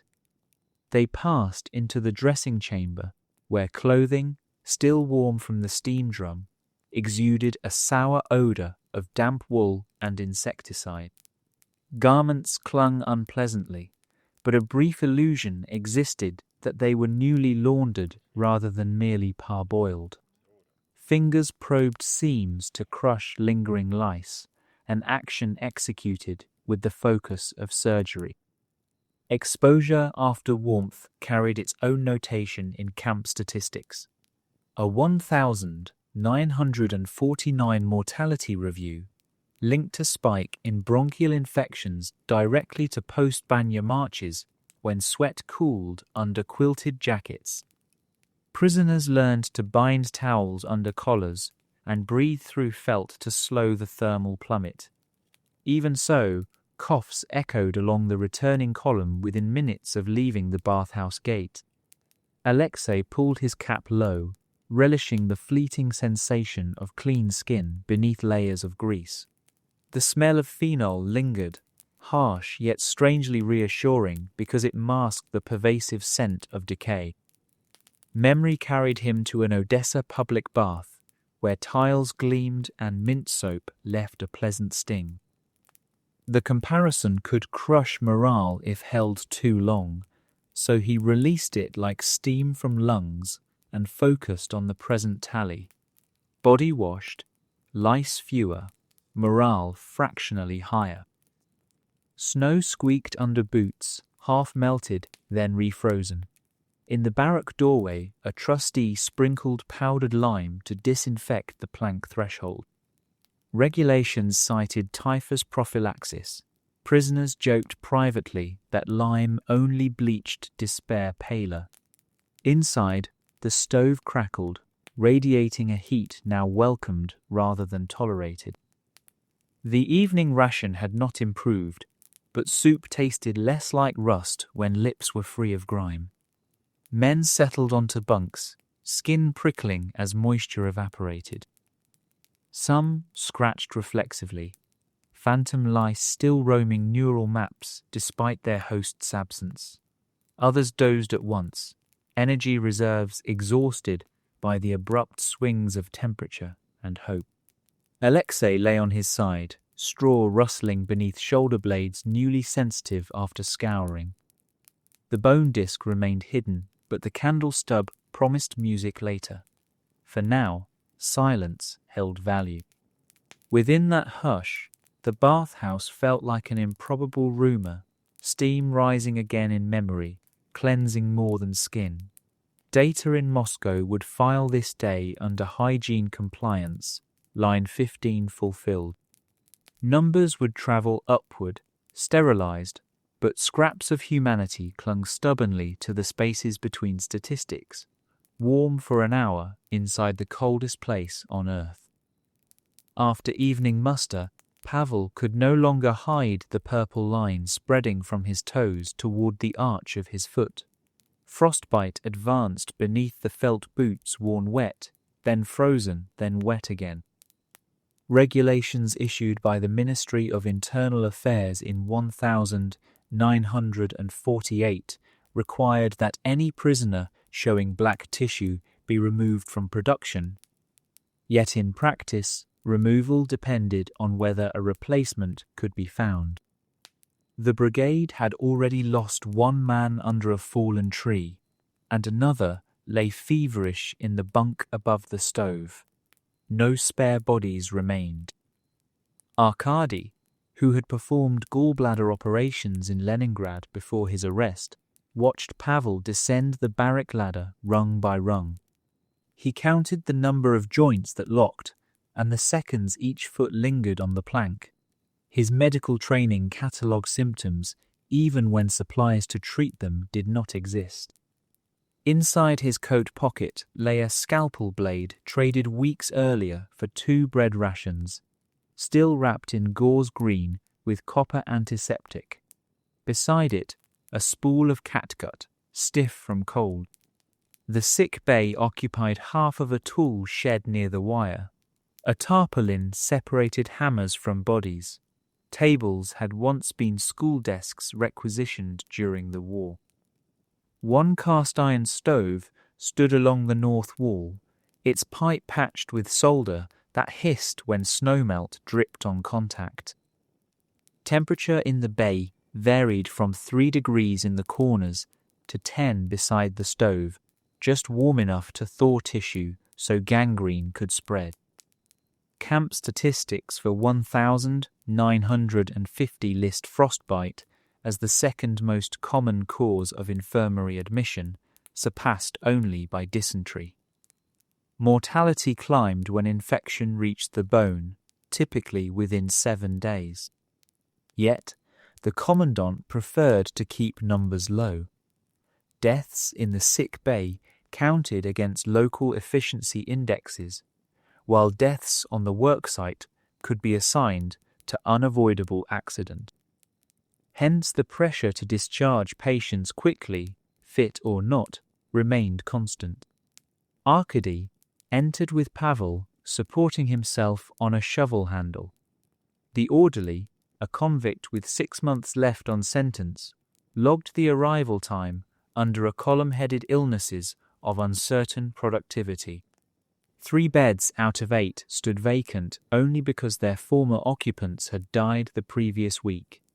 Pavel took the nearest boots removed with the care of ritual. The smell that followed confirmed gangrene. A cardboard box marked penicillin G once held 200 vials donated by United Nations Relief in 1946. Only 3 ampoules rattled inside now, already allocated to the cook who had burned his leg fetching coal. Arkady checked the lock wire sealing the box, knowing to break it meant a report to the political department. He turned instead to the ancient bottle of iodine. Its contents clung like syrup hardened by years of evaporation. Historical memoranda filed in the Dalstroy archive describe such improvisation as rational use of limited resources. Arkady would later recall it as sanctioned cruelty. He cleaned the skin around the dead tissue with a rag dipped in boiling water flavored by pine resin for mild antiseptic effect. He draped Pavel's leg with the sleeve torn from his own shirt, hoping the cotton would absorb seepage. Above the blackened zone, he applied a tourniquet stitched from bootlaces to slow bacterial spread. Without antibiotics, amputation remained the only definitive treatment. Amputation required a bone saw none of the sheds possess. While he worked, Alexei stood near the doorway, hands tucked under armpits, eyes tracing every motion. He counted Arkady's breaths, the drip intervals of water landing on the stove, and the distance between his friend's face and the jagged stump the wound threatened to create.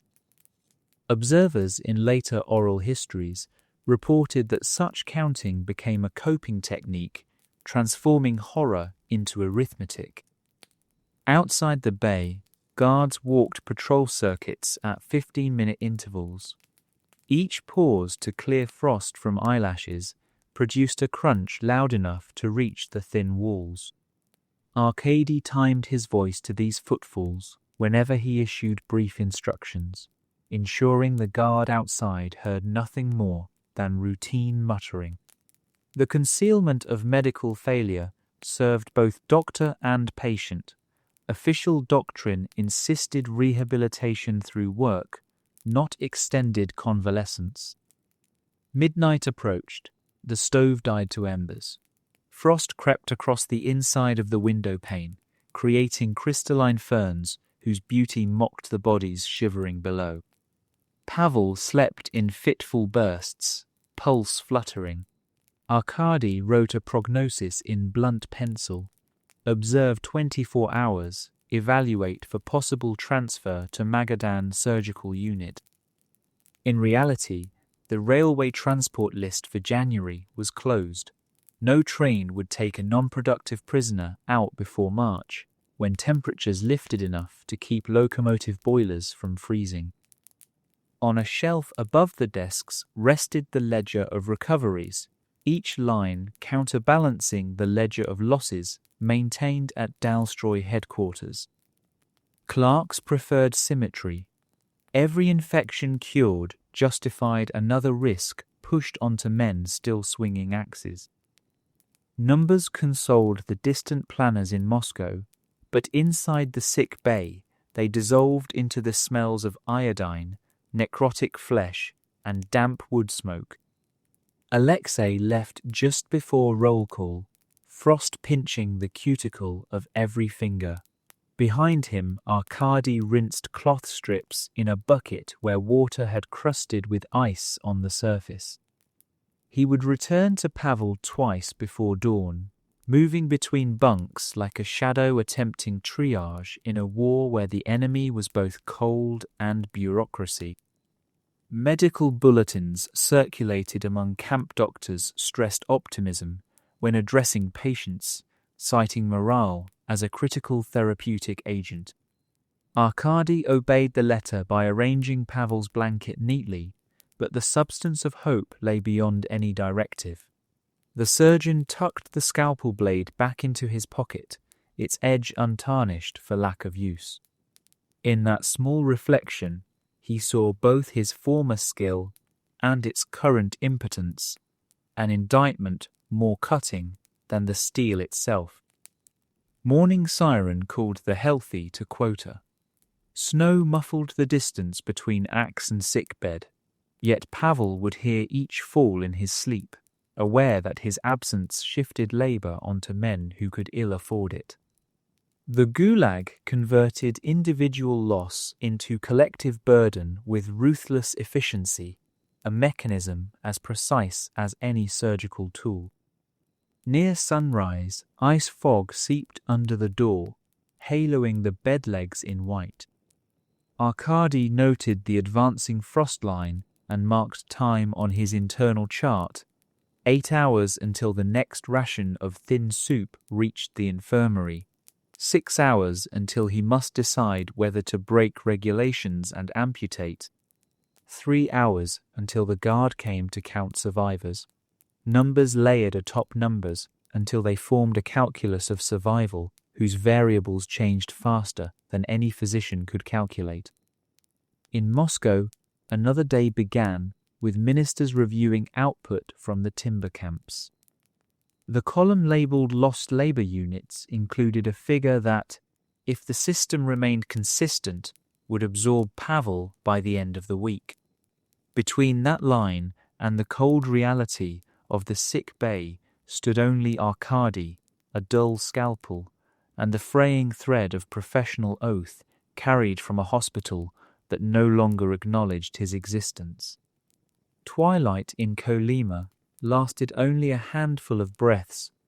Daylight slipped behind the ridge without ceremony, and darkness seized the yard as if summoned by whistle.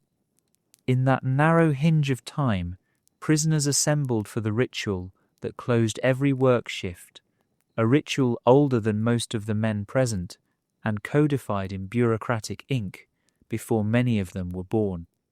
The Soviet corrective labor system called the Ritual Vechenai Pereklik, evening roll call, but prisoners knew it as the moment when the ledger of the day turned into tomorrow's deprivation.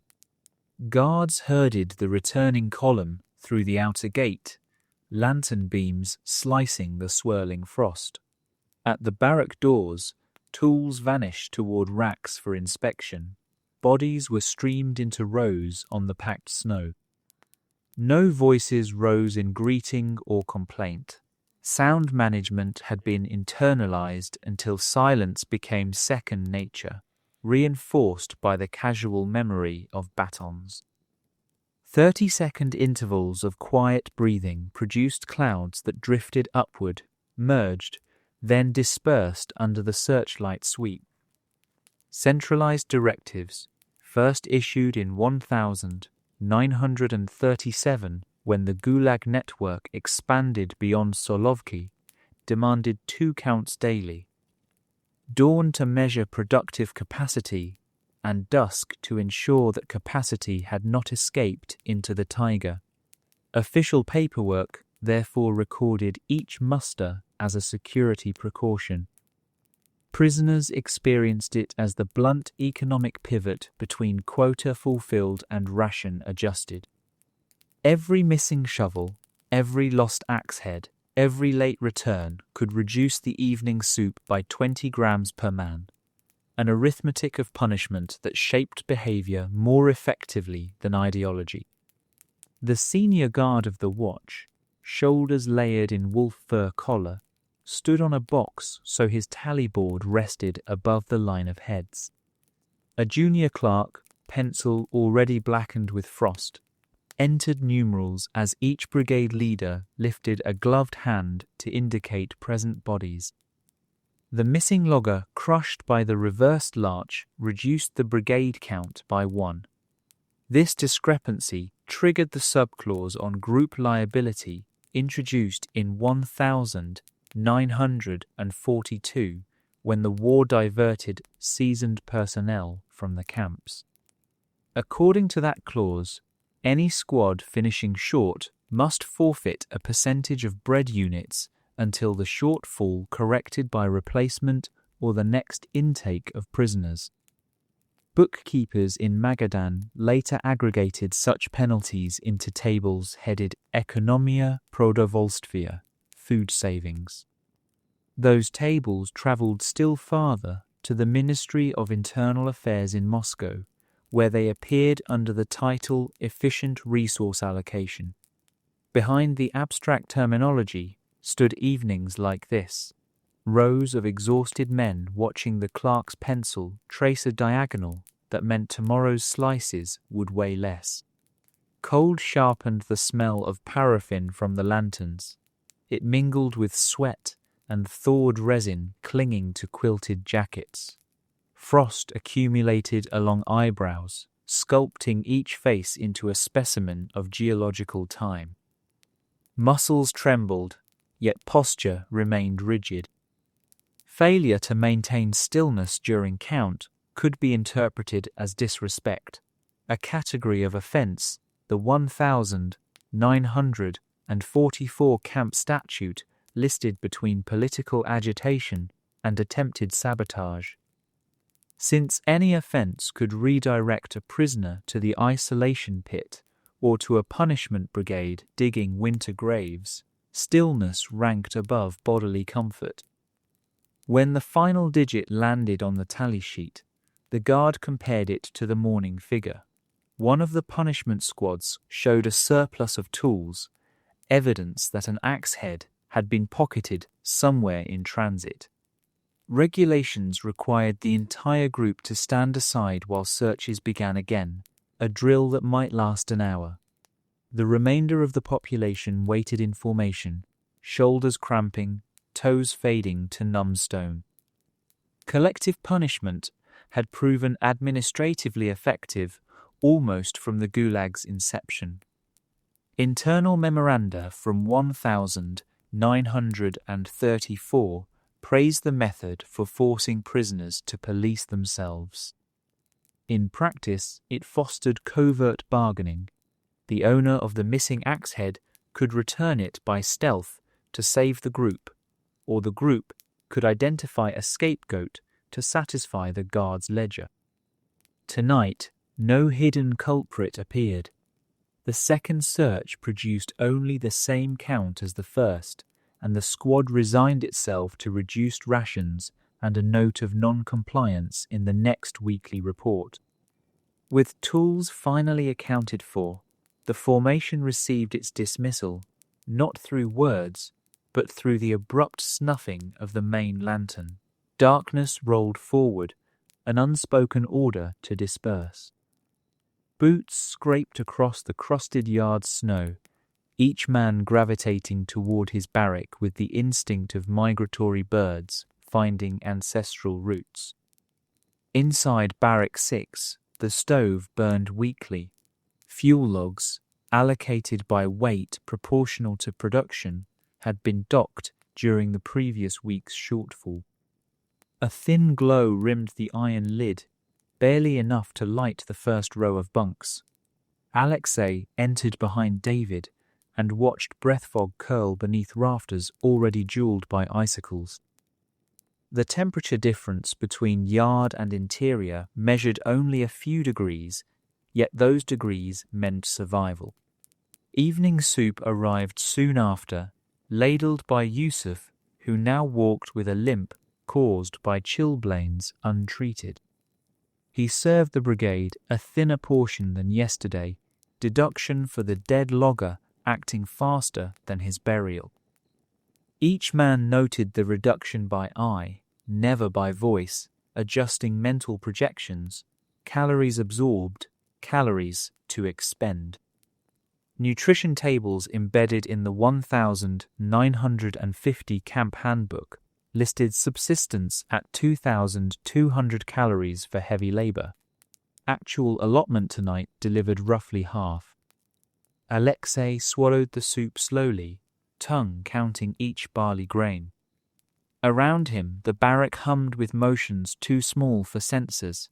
A spoon scraped tin, a boot sole thudded the floor to stimulate circulation, a cough rumbled and was strangled before it became disruptive. Above, Pavel lay in the sick bay missing the count entirely, his absence a silent subtraction none could replace. Statistics in Moscow would show 1 deceased, 1 hospitalized, total workforce unchanged because a transport from Krasnoyarsk, scheduled for February, promised 40 replacements. Until that arrival, the remaining loggers would shoulder quotas calibrated for a full brigade, and evening muster would continue to debit bread at every discrepancy.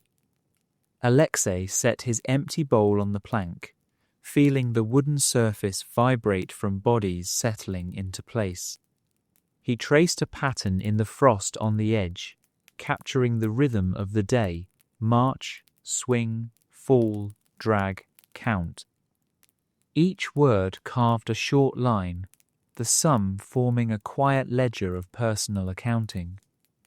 Numbers in ledgers beyond Kolyma would count cubic meters and deaths.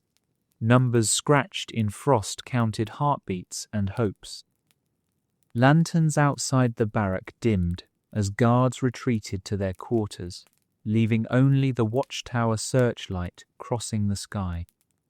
Its beam lingered on the barrack roof, swept away, then returned, the pulse of an eye that never blinked fully.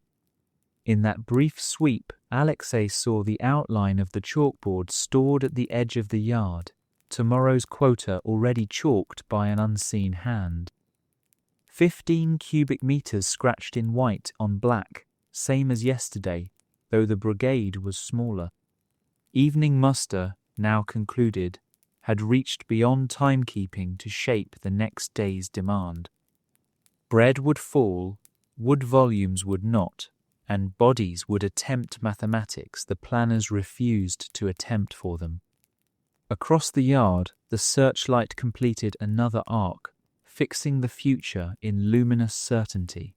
Inside, bunk frames creaked as men curled into shapes that conserved warmth and hid ribs. Sleep would come because it had to. Morning siren would call because it always did. Between the two, silence hovered over the camp like a closing lid, sealing ledger and life till dawn reopened both. The hour after evening muster was the quietest slice of the Kolyma day, a hush, neither created nor preserved by authority, but assembled from exhaustion. Guards retired to their barracks, accounting ledgers closed until dawn, and the siren that governed movement fell silent. In that gap between regulation and sleep, a reservoir of human impulse seeped through the cracks of discipline, and on rare nights it coalesced into music. The instruments were scrap and memory. A spoon tapped against a tin bowl served as muted cymbal. 2 lengths of logging cable, stretched between bunk posts, produced a rudimentary bass line when plucked with a fingernail hardened by lye soap. The melody had to come from somewhere else, carried by breath and imagination, because no violin or saxophone had survived the transport chain from the transit prison to the tundra. Alexei guarded that phantom melody in the grooves of the bone disc hidden beneath his straw. X-ray records, scientists would later explain, originated in the makeshift studios of Leningrad during the late 40s. Technicians salvaged discarded radiographs from hospitals, scrubbed them with caustic soda, then pressed forbidden music directly onto the translucent film. Censors labeled the practice Roentgenizdat. In Moscow, where the discs circulated in dark corners of dormitories and communal flats, each spin chewed deeper into the plastic, granting perhaps a dozen plays before the sound dissolved into susurrus. Inside Kolyma, the discs seldom lasted that long. Frost cracked them, hunger drove owners to trade them, and guards shattered any that surfaced during searches. Alexei's copy of In the Mood had already outlived its expected span by a miracle of concealment and care. He waited until the watchtower beam completed its long sweep past the barrack window. The pivot gears made a faint scrape, predictable once learned, and the cone of light slid across the snow outside, leaving 60 careful heartbeats of darkness. Within that interval, he retrieved the candle stub purchased the previous night with a crumb of bread. Wax the colour of rancid fat, wick twisted from blanket thread, flame smaller than a match head, yet bright enough to gild the disc's spiraled rings. Without a gramophone, he relied on a paper cone fashioned from a page of the camp organizational chart that had once hung near the mess. The names of deputy section heads curled inside the funnel, their bureaucratic ranks now serving as resonator for contraband swing. He positioned the cone against the groove, one finger under the disc, middle finger nudging the rim.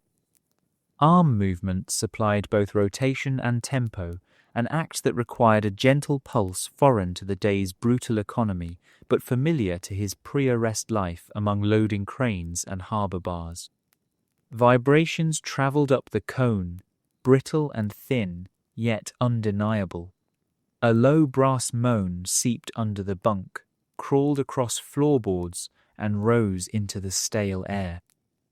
The sound was quieter than breath caught behind chapped lips, but hunger tuned the ear with ruthless precision, and soon nearby bodies stirred.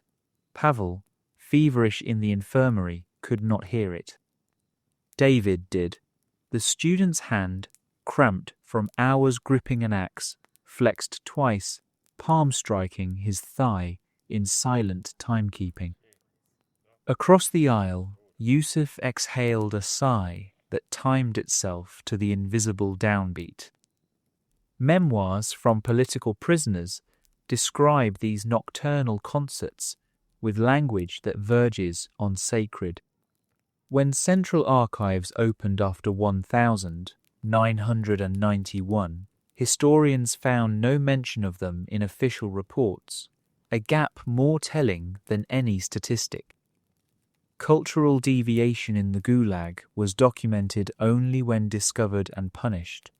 Undetected, it lived and died entirely in oral tradition. Tonight the tradition flickered inside Barrack 6, sustained by wax and nerve and a voice that had crossed the Atlantic before crossing Siberia. Alexei guided the record through chorus and bridge, pulse steady despite the cold stiffening his fingertips. Musical phrasing shaped the breathing in the room. Men inhaled during trumpet breaks, exhaled during drum fills, and the collective rhythm softened the rasp of tubercular lungs. For 3 minutes and 15 seconds, the average length of a big band single, quotagraphs and calorie tables receded.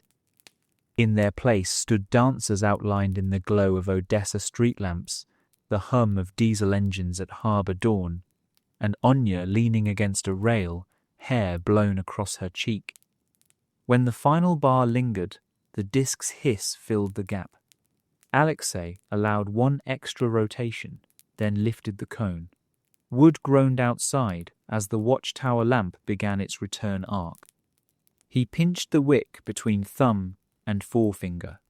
Darkness settled, complete yet transformed, like a black velvet curtain that had briefly revealed a stage and now hid it again.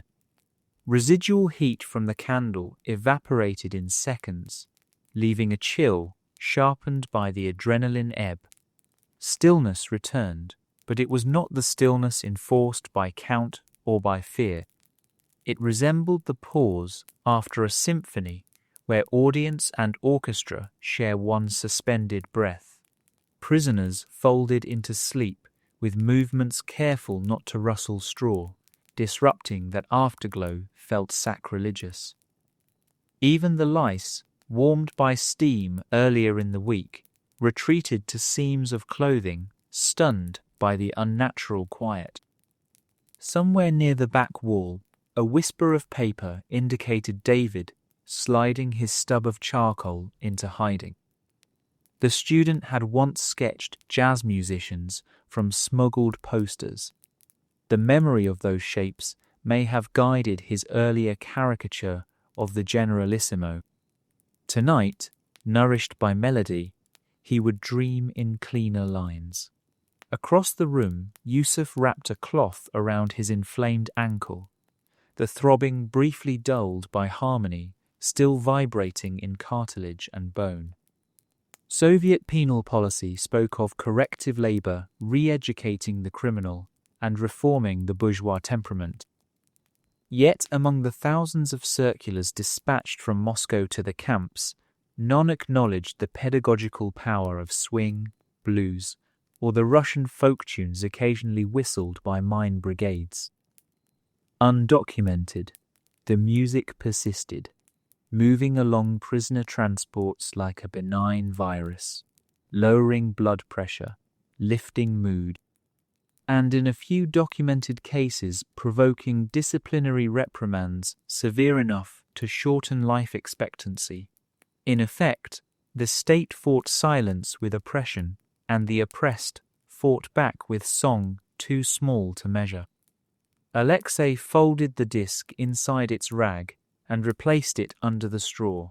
He smoothed the covering as if tucking in a child, then lay back. Heartbeat settled into 62 beats per minute, close to his pre-war resting rate. The siren would call him at 5, the chalkboard would still command 15 cubic meters, and Pavel's foot might need the scalpel Arkady feared to use. None of those facts altered the night's illicit game. Statistical summaries of Kolyma would later record timber volumes, ore extraction, death ratios, transport inflows, and caloric output. They would never list 3 minutes and 15 seconds of swing in Barrack 6 on a moonless night in January 1951. Absence from the archive did not erase its impact. The song had circulated through bloodstreams and synapses, triggering neuronal firings that forestalled despair by one more day. In the algebra of survival, that counted. Sleep claimed the barrack in gradual layers. Wind rattled tin sheeting on the roof. The watchtower lamp traced its endless circle. Frost grew crystalline feathers on window panes. Beneath blankets worn so thin they felt like parchment, men carried a secret warmth. It was not enough to melt ice or alter quotas, but it glowed steady inside each chest, an ember fed by wax, wood pulp, and the memory of brass rising above drums. Alguma's embers outlast even winter. News of an inspection arrived with the pre-dawn guard shift, travelling faster than the steam that rose from the cookhouse chimney. Word spread through patterns, not voices. Axes remained on racks, barrack doors swung open wider than usual. Trustees dragged buckets of lime across the yard to obscure the bloodstain left by the fallen logger. Every camp veteran understood the code. A visiting commission from higher headquarters meant one day in which reality must be veneered in regulation, then photographed for archives that would never show the veneer cracking. Periodic reviews had been required since 1944, when the People's Commissariat of Internal Affairs issued Circular 425 outlining quarterly audits of labor efficiency, security readiness, and ideological education. By 1951, the practice had evolved into theatre. Inspection teams from Moscow travelled with leather briefcases filled with forms already half completed. Camps responded with frantic scrubbing, cosmetic repairs, and a temporary recalibration of brutality so that statistics of compliance matched the rhetoric carried north by the visitors. Before dawn, the guards ordered prisoners into cleaning brigades. Snow was shoveled away from the paths where the officers' boots would walk, then replaced with fresh powder sifted through wire mesh so it lay smooth and unblemished. Barrack walls received a wash of white lime solution that steamed in the 30-degree air, leaving each log milky and damp. A canvas banner proclaiming "Long live the builders of communism" appeared above the gate, its red cloth bright against the monochrome tundra.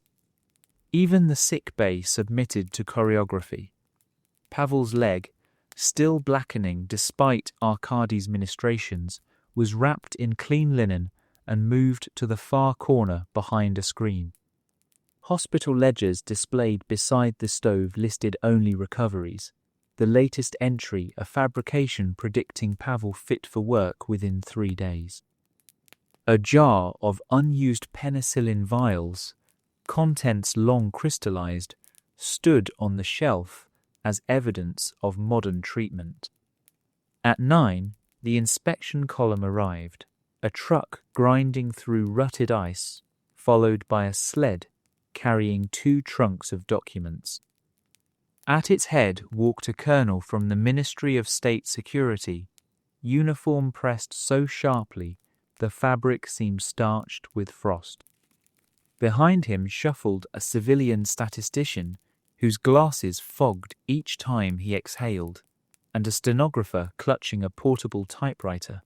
Their presence suspended normal time inside the wire. No sirens signaled labor.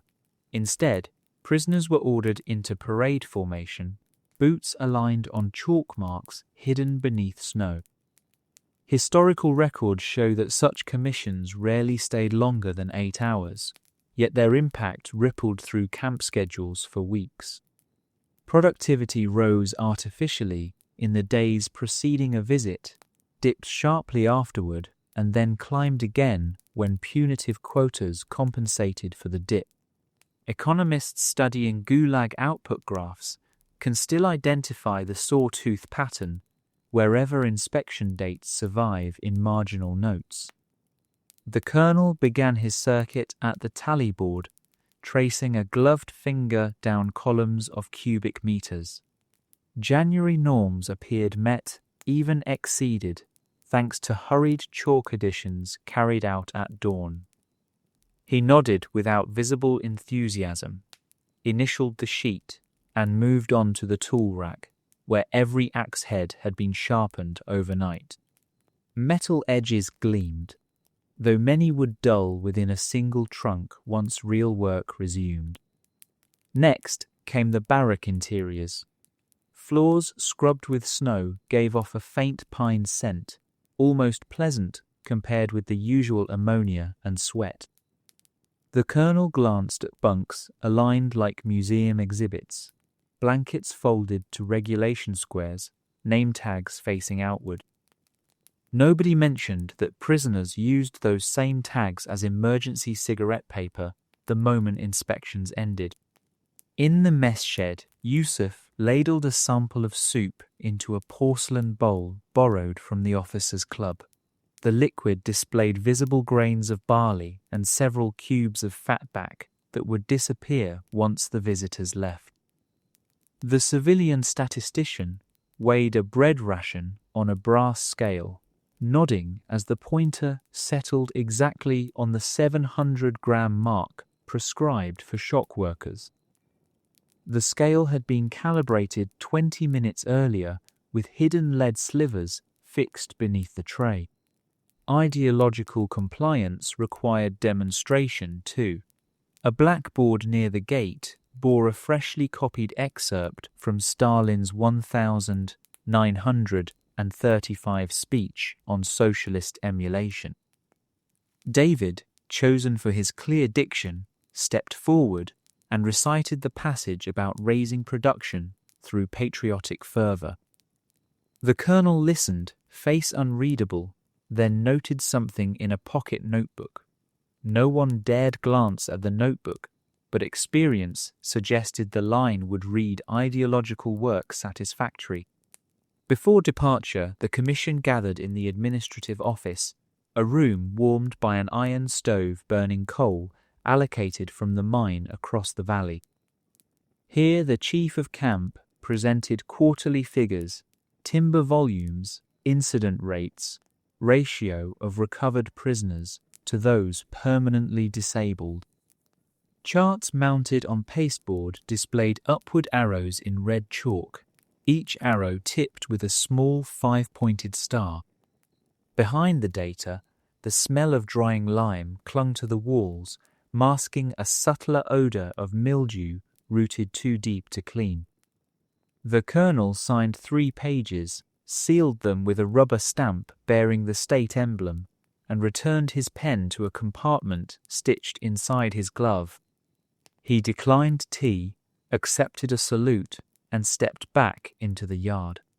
Prisoners remained at rigid attention while the truck reversed through the gate.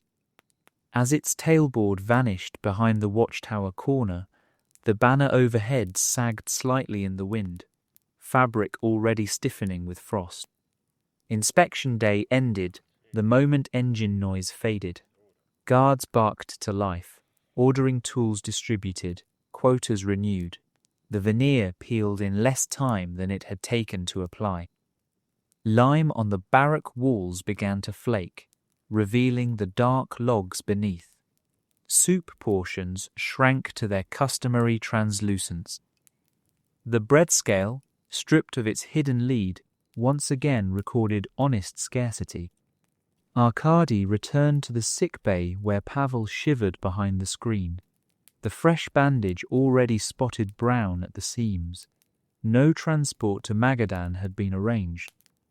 In the colonel's report, the line for serious medical cases likely read none. Inspection data travelled south that night by encrypted telegram, destined for a file cabinet labelled Model Enterprises of the Far North. In that cabinet, Kolyma would stand alongside mines and factories that met production goals with exemplary discipline. Few in Moscow would question the numbers. Fewer still would visit in February to see how lime washed away, or how weight on the scale reverted to truth, or how frostbite advanced beneath fresh linen. Snow resumed its slow drift across the yard, covering boot prints left by the commission. Within hours, the surface looked untouched, a blank sheet ready for the next ledger entry. The chalkboard at the forest gate still showed 15 cubic meters for the morning, quota unchanged by polite applause. Midnight approached, bringing with it the familiar countdown to the siren. Breath condensed against window panes, leaving crescents of frost that mirrored the silent crescents of doubt resting on every bunk. Somewhere under straw, the bone disk waited its chance to spin again, indifferent to signatures and stamps that declared everything satisfactory. A blizzard crawled out of the Okhotsk Sea after midnight, wind pressing against the camp like a giant palm. Snow sifted through every log seam and rattled the tin stovepipes until sparks danced across the roof. In Weather Bureau records kept at the harbour, the storm registered at 40 knots and -40 Celsius, a pairing that textbooks later called the Kolyma double. For prisoners, it meant the guards stayed indoors and the searchlight beams blurred into white curtains. Within that temporary blindness, life and death negotiated fresh terms. Alexei left Barrack 6 when the stove coal burned low and bodies began to scrape against each other in feverish dreams. The path to the sick bay lay under drifts waist high, but the wind polished the top layer into crust strong enough to bear his weight. He moved hunched, one arm shielding his face, thinking of ships he had watched in Odessa harbour rocking against winter squalls, their rigging whistling in gusts softer than this. Inside the shed, Arkady sat beside Pavel with the scalpel across his knees. The surgeon had reached the point where silence weighed more than protocol. Pavel's foot, unwrapped after the inspection, showed a black hue that crept beyond the tourniquet line. Medical directives from 1949 allowed amputation in camp facilities only under supervision of a qualified doctor and with approval from the commandant. Approval carried a minimum delay of 48 hours for paperwork. Pavel would not survive 48 hours. Arkady had prepared a basin of boiled snow, 3 strips of blanket for ligature, and a wooden mallet to act as anesthesia when the moment came. The Gulag produced improvised surgical theatres as often as it produced timber.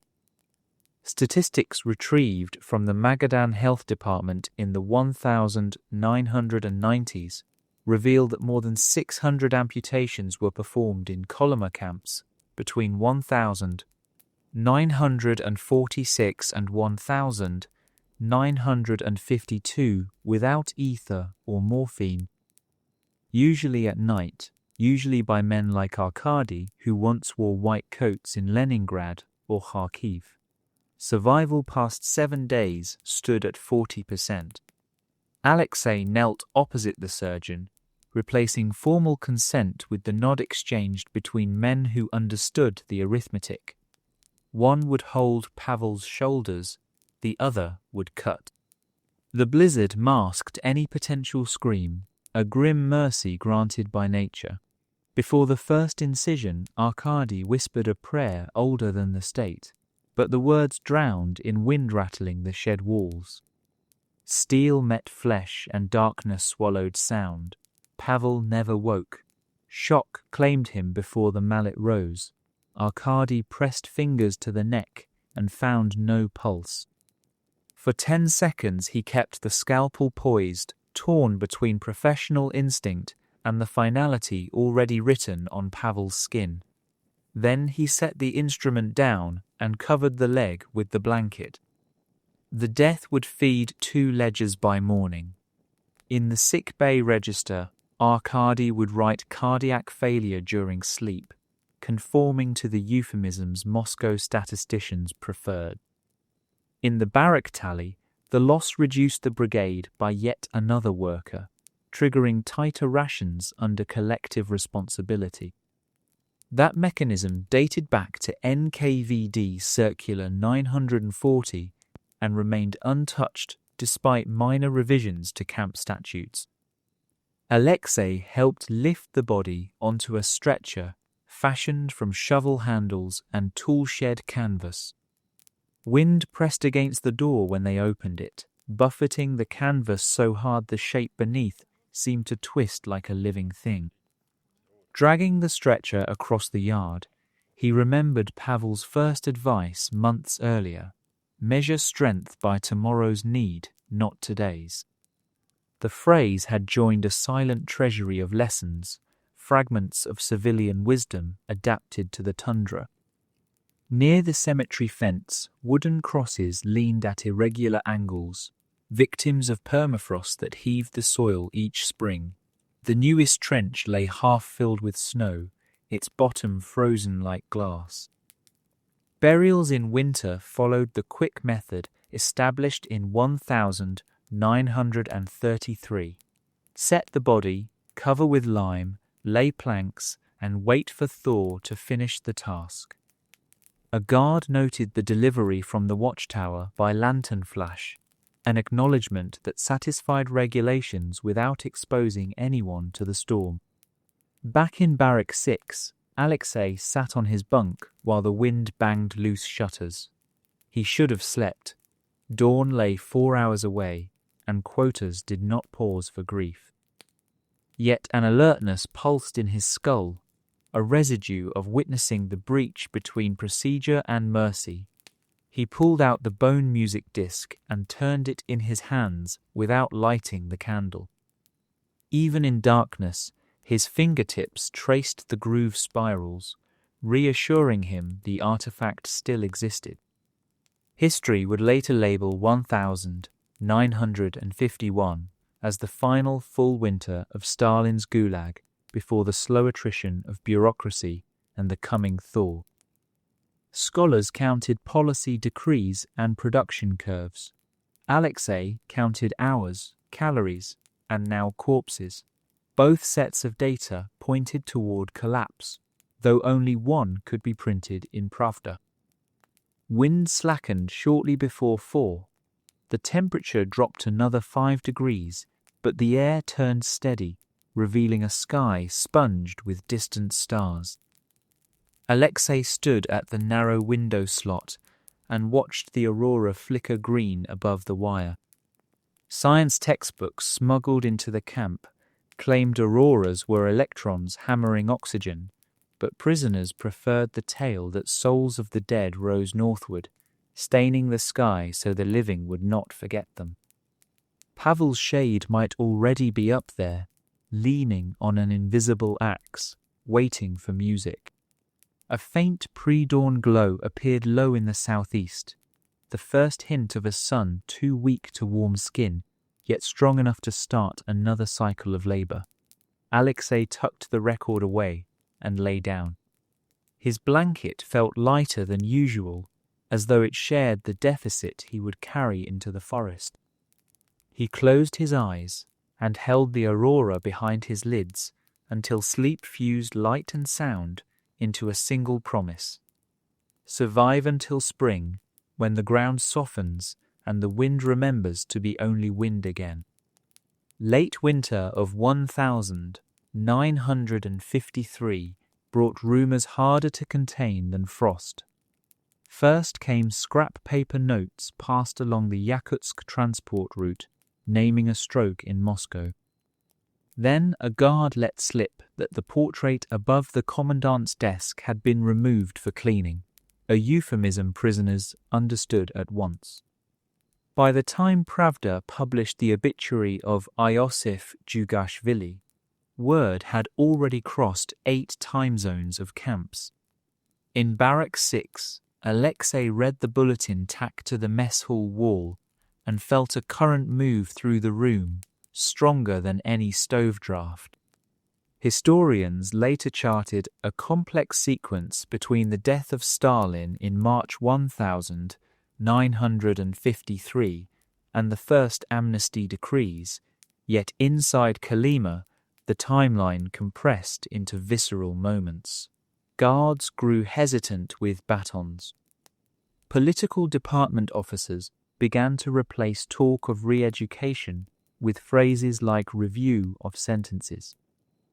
Files once locked in steel cabinets travelled south for scrutiny by men whose authority drew from fresh power alignments in the Kremlin. At first, the thaw was theoretical. Food rations rose by a margin too small for those already dead, and quotas dropped only on paper. Winter of 1954 still claimed its share of feet and fingers. The forest chalkboard became a metronome stuck on the same demand, 15 cubic meters every morning. Yet an undercurrent had shifted. When roll call tallied the brigade short by 1, bread was not docked. When Arkady requested sulfur powder for the sick bay, a tin jar arrived on the next supply sled, half full but real. The decisive break arrived with the 23rd of February, 1956. Khrushchev's secret speech leaked north through truck drivers and railroad guards who carried copies of Literaturnaya Gazeta folded inside toolkits. Officially, the oration remained classified, but the effect could not be contained. Prisoners memorized the key lines by dusk: cult of personality, grave violations of socialist legality, rehabilitation. The phrases entered bunk whispers that night, like a new dialect. Administrative Rehabilitation Commission No. 2 reached Magadan in May. Its mandate ran to 1,000 cases per month, focusing on those condemned under Article 58 for non-violent offences. Alexei's dossier included smuggling, anti-Soviet agitation by Western music, and refusal to name co-conspirators. The commission spent 6 minutes on the file, scribbled insufficient evidence, and marked sentence for full reversal.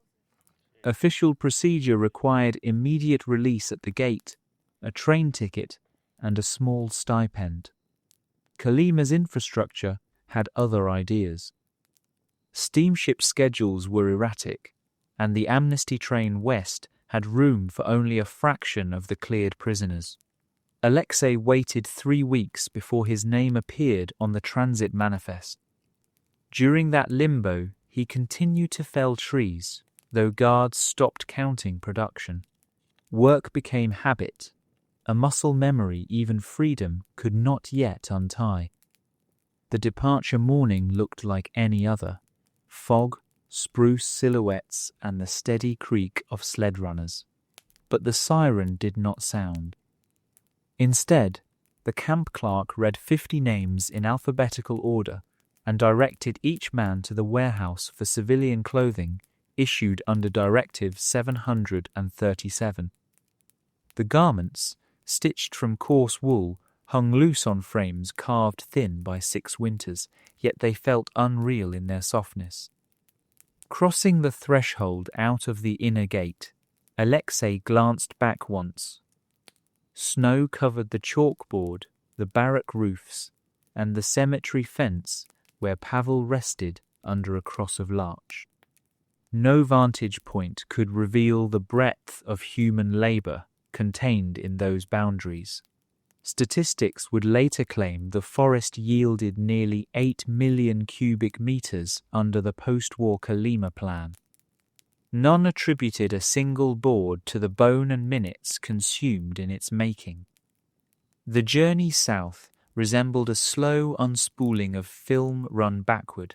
Frozen rivers turned to open water, taiga thinned to birch scrub, and each rail stop exchanged permafrost for fields dotted with thaw ponds. Fellow travellers spoke little. Every whistle signal recalled a roll call bark. Every conductor's step outside the carriage sounded like a guard's boot. Freedom, it turned out, mirrored confinement before it defined itself as something different. Alexei reached Odessa in late August. The harbour smelled of diesel and damp hemp rope, familiar yet smaller than memory had preserved. Anya no longer lived in the dormitory. Neighbours said she had volunteered for a provincial clinic and married a river pilot. The news landed with a muted thud, less painful than anticipated, perhaps because the person who had boarded the train north had died somewhere between the penalty box and the sick bay. He rented a cot above a print shop, copied manifests once more, and played Glenn Miller on a borrowed turntable. The record's surface hissed where the X-ray grooves of his camp disc would have cracked, but the melody matched the version inside his skull. He wrote articles for the local paper about port tariffs, never mentioning Kolyma, because references to labour camps remained socially radioactive until the late 1980s. Only in 1991, during the brief storm of Glasnost, did he add his name to a memoir compiled by Memorial Society volunteers. The historians asked for numbers, daily quotas, caloric gauges. He offered them cubic meters and grams, but insisted the inclusion of an unquantifiable footnote. 3 minutes 15 seconds of music played under the bunk, night of inspection week, January 1951. The editors left the note intact, sensing it contained the essence beyond the ledgers. Archival researchers today consult 2 documents side by side. One is the typed release order marked Rehabilitated, File Closed. The other is a personal page in which Alexei lists the names of Pavel, David, Yusuf, and Arkady alongside a single sentence. If you count the forest, count them too. Between those sheets lies the